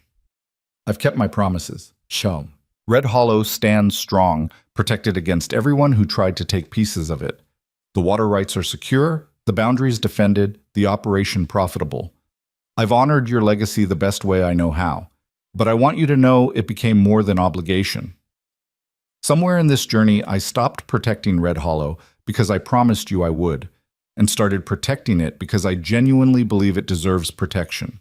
This land, this legacy, the people who depend on it, they matter to me now in ways I never expected. You gave me more than wealth, Eleanor. You gave me purpose, and taught me that legacy isn't about accumulation, but about building something that outlasts individual lives. I understand now why you and Malcolm poured everything into this ranch. I understand why it was worth protecting at any cost. Thank you for taking a chance on a desperate stranger. Thank you for seeing potential where others saw only a fortune hunter. And thank you for trusting me with something that mattered more to you than life itself." The words carried away on the wind, and Caleb felt something release inside him, the last residue of doubt about whether he deserved what he'd inherited. He did deserve it, not through birth or luck, but through choices made and challenges overcome. He'd earned Eleanor's trust by honoring it. In October, Garrett Cole made a final attempt to challenge Red Hollow's dominance. He organized a coalition of smaller ranchers, using appeals to fairness and shared resources, to pressure territorial officials into reconsidering water allocation across the region. It was a more sophisticated approach than his previous frontal assaults, and it gained traction among politicians eager to appear sympathetic to small operators. Caleb responded not with legal threats, but with practical action. He organized a meeting of regional ranchers, including his allies Porter and Cross, and proposed a cooperative water-sharing agreement that would guarantee access to Sweetwater Creek tributaries during drought conditions while preserving Red Hollow's primary rights. It was a compromise that gave smaller ranchers assurance of access without surrendering Red Hollow's legal claims. The proposal undercut Cole's coalition by offering exactly what its members claimed to want: fair water access, while maintaining Red Hollow's fundamental position. Most of the smaller ranchers accepted the agreement, leaving Cole isolated and exposed as someone motivated by personal ambition rather than community welfare. The territorial officials, seeing the ranchers resolve the issue themselves, dropped the matter entirely. Cole's attempt to rally support against Red Hollow failed spectacularly, and his reputation suffered from the transparent manipulation. After the cooperative agreement was finalized, Samuel Porter approached Caleb with undisguised admiration. "That was masterful. You could have fought Cole through courts and political pressure, but instead you solved the underlying problem his coalition was exploiting. Eleanor would have done exactly the same thing. Eleanor taught me that the best way to defeat enemies is to eliminate their reasons for opposing you. Cole wanted to paint Red Hollow as a selfish monopoly. The water-sharing agreement proves we're willing to be good neighbors while still protecting our legitimate interests." "You've become quite the strategist. When you first married Eleanor, I wasn't sure you had the backbone to handle what was coming. I was wrong. You've got backbone and brains. That's a dangerous combination for your enemies." The winter of 1893 proved milder than the previous year, allowing Caleb to focus on long-term planning rather than crisis management. He worked with Tom Breslin to develop 5-year improvement plans, consulted with Everett Shaw about legal protections for Red Hollow's various claims, and even brought in agricultural experts to advise on sustainable land management practices. The ranch prospered under his stewardship. Cattle numbers increased through successful breeding programs. Timber contracts generated steady revenue. The water-sharing cooperative improved relationships with neighboring ranchers. Red Hollow's reputation shifted from that of an embattled widow's ranch to a well-managed operation under capable leadership. But Caleb's most significant decision came in February 1893, when mining representatives made their annual pilgrimage seeking access to Red Hollow's mineral rights. This time, instead of rejecting them outright, Caleb listened to their proposals carefully. The copper and silver deposits Eleanor had mentioned were substantial, potentially worth hundreds of thousands of dollars if properly developed. The mining companies offered generous lease terms and guaranteed environmental protections. It was tempting. The revenue would secure Red Hollow's finances for generations. It would allow improvements and expansions that would strengthen the ranch's position permanently.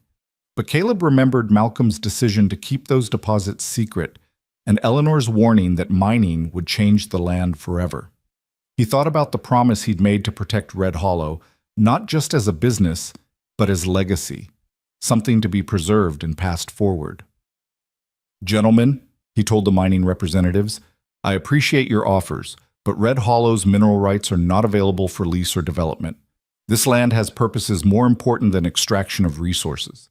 Some things are worth more left in the ground." After they departed, disappointed but unsurprised, Tom Breslin raised an eyebrow. "You just turned down a fortune." "I turned down short-term profit in favor of long-term preservation. Eleanor and Malcolm could have mined those deposits decades ago. They chose not to because they understood that some decisions can't be undone. I'm honoring their choice." Most men wouldn't have that kind of restraint. Most men didn't have Eleanor Whitmore as a teacher. As spring arrived again, marking 18 months since Caleb's desperate bargain with Eleanor, he found himself reflecting on the journey with something approaching peace. The grief of her loss had softened into bittersweet gratitude. The weight of responsibility had become familiar rather than crushing. The challenges that once seemed insurmountable now felt manageable. He transformed from desperate fortune hunter to legitimate guardian of a legacy that mattered. Red Hollow thrived under his stewardship, protected against threats and positioned for continued success. The ranch hands respected him, neighboring ranchers acknowledged him, and rivals feared him. But more importantly, Caleb had discovered something his father never found, work that provided purpose beyond mere survival. Red Hollow wasn't just his property. It was his life's mission, his contribution to something larger than himself, his answer to questions about meaning and legacy. On a warm afternoon in May, Caleb rode out to Hidden Springs alone, carrying Malcolm's journal and Eleanor's final letter. He sat beside the spring where water emerged from underground darkness into light, surrounded by the peaceful valley that held so much of Red Hollow's secret history. He read Malcolm's hopes for finding someone worthy to protect their legacy. He read Eleanor's confidence that he'd become that person. And he made a silent commitment to both of them that when his own time came to pass Red Hollow forward, decades from now, he hoped, he would choose as carefully as Eleanor had chosen him. The sun moved across the sky as Caleb sat in contemplation. Birds called from the surrounding trees. The spring bubbled with its eternal music. And for the first time since Eleanor's death, Caleb felt her presence not as absence or loss, but as continuing influence, a teacher whose lessons remained even though the teacher was gone. He'd married Eleanor Whitmore for money, desperation driving him to accept an arrangement that seemed mercenary and cold. But somewhere in the crucible of the following months, that transaction had transformed into something genuine, respect, partnership, and ultimately love of a kind neither of them had anticipated. Not romantic love.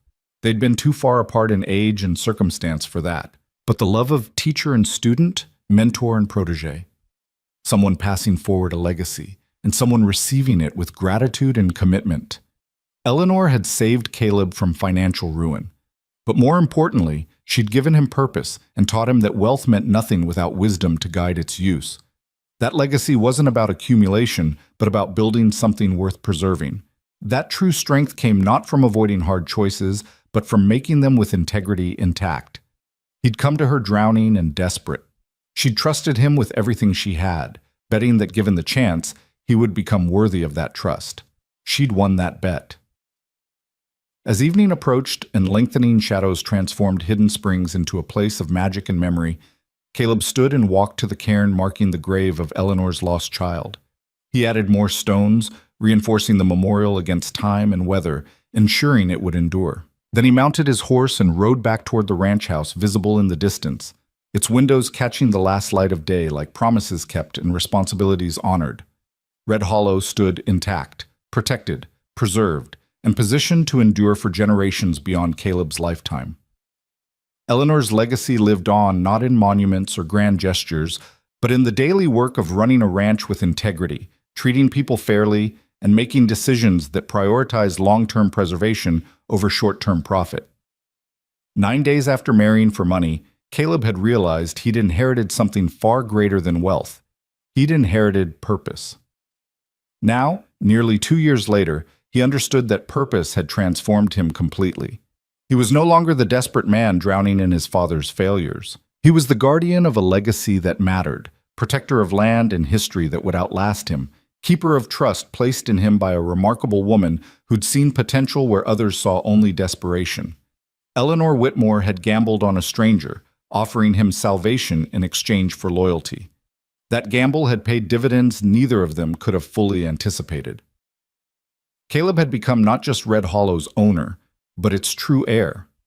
Someone who understood that the ranch's value lay not in its monetary worth, but in what it represented about determination, sacrifice, and the human drive to build something that endures.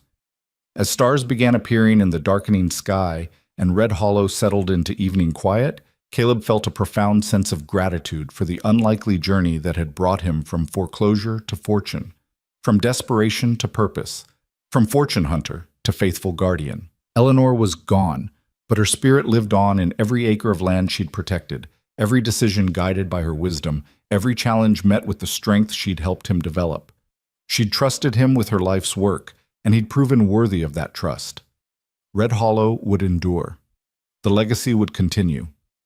And somewhere, Caleb hoped, Eleanor knew that the desperate stranger she'd married had become exactly what she'd needed him to be.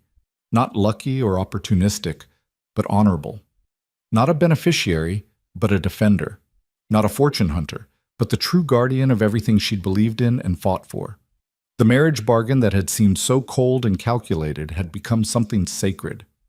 And Caleb Whitmore, who'd entered into it seeking survival, had found something infinitely more valuable, a life of purpose, guided by the memory of a woman who'd believed in him when he'd barely believed in himself. Red Hollow stood strong against the Wyoming night, lights burning in windows like beacons of continuity and hope. And the man who protected it stood equally strong, forever bound to the land and the woman who'd chosen him wisely, trusted him completely, and given him not just wealth but the wisdom to deserve it. The story that had begun with desperation ended with devotion. The arrangement made for money had become a legacy honored with integrity, and the cowboy who'd married a dying woman for her fortune had become the faithful guardian of everything she'd held dear. It was enough, more than enough. It was everything.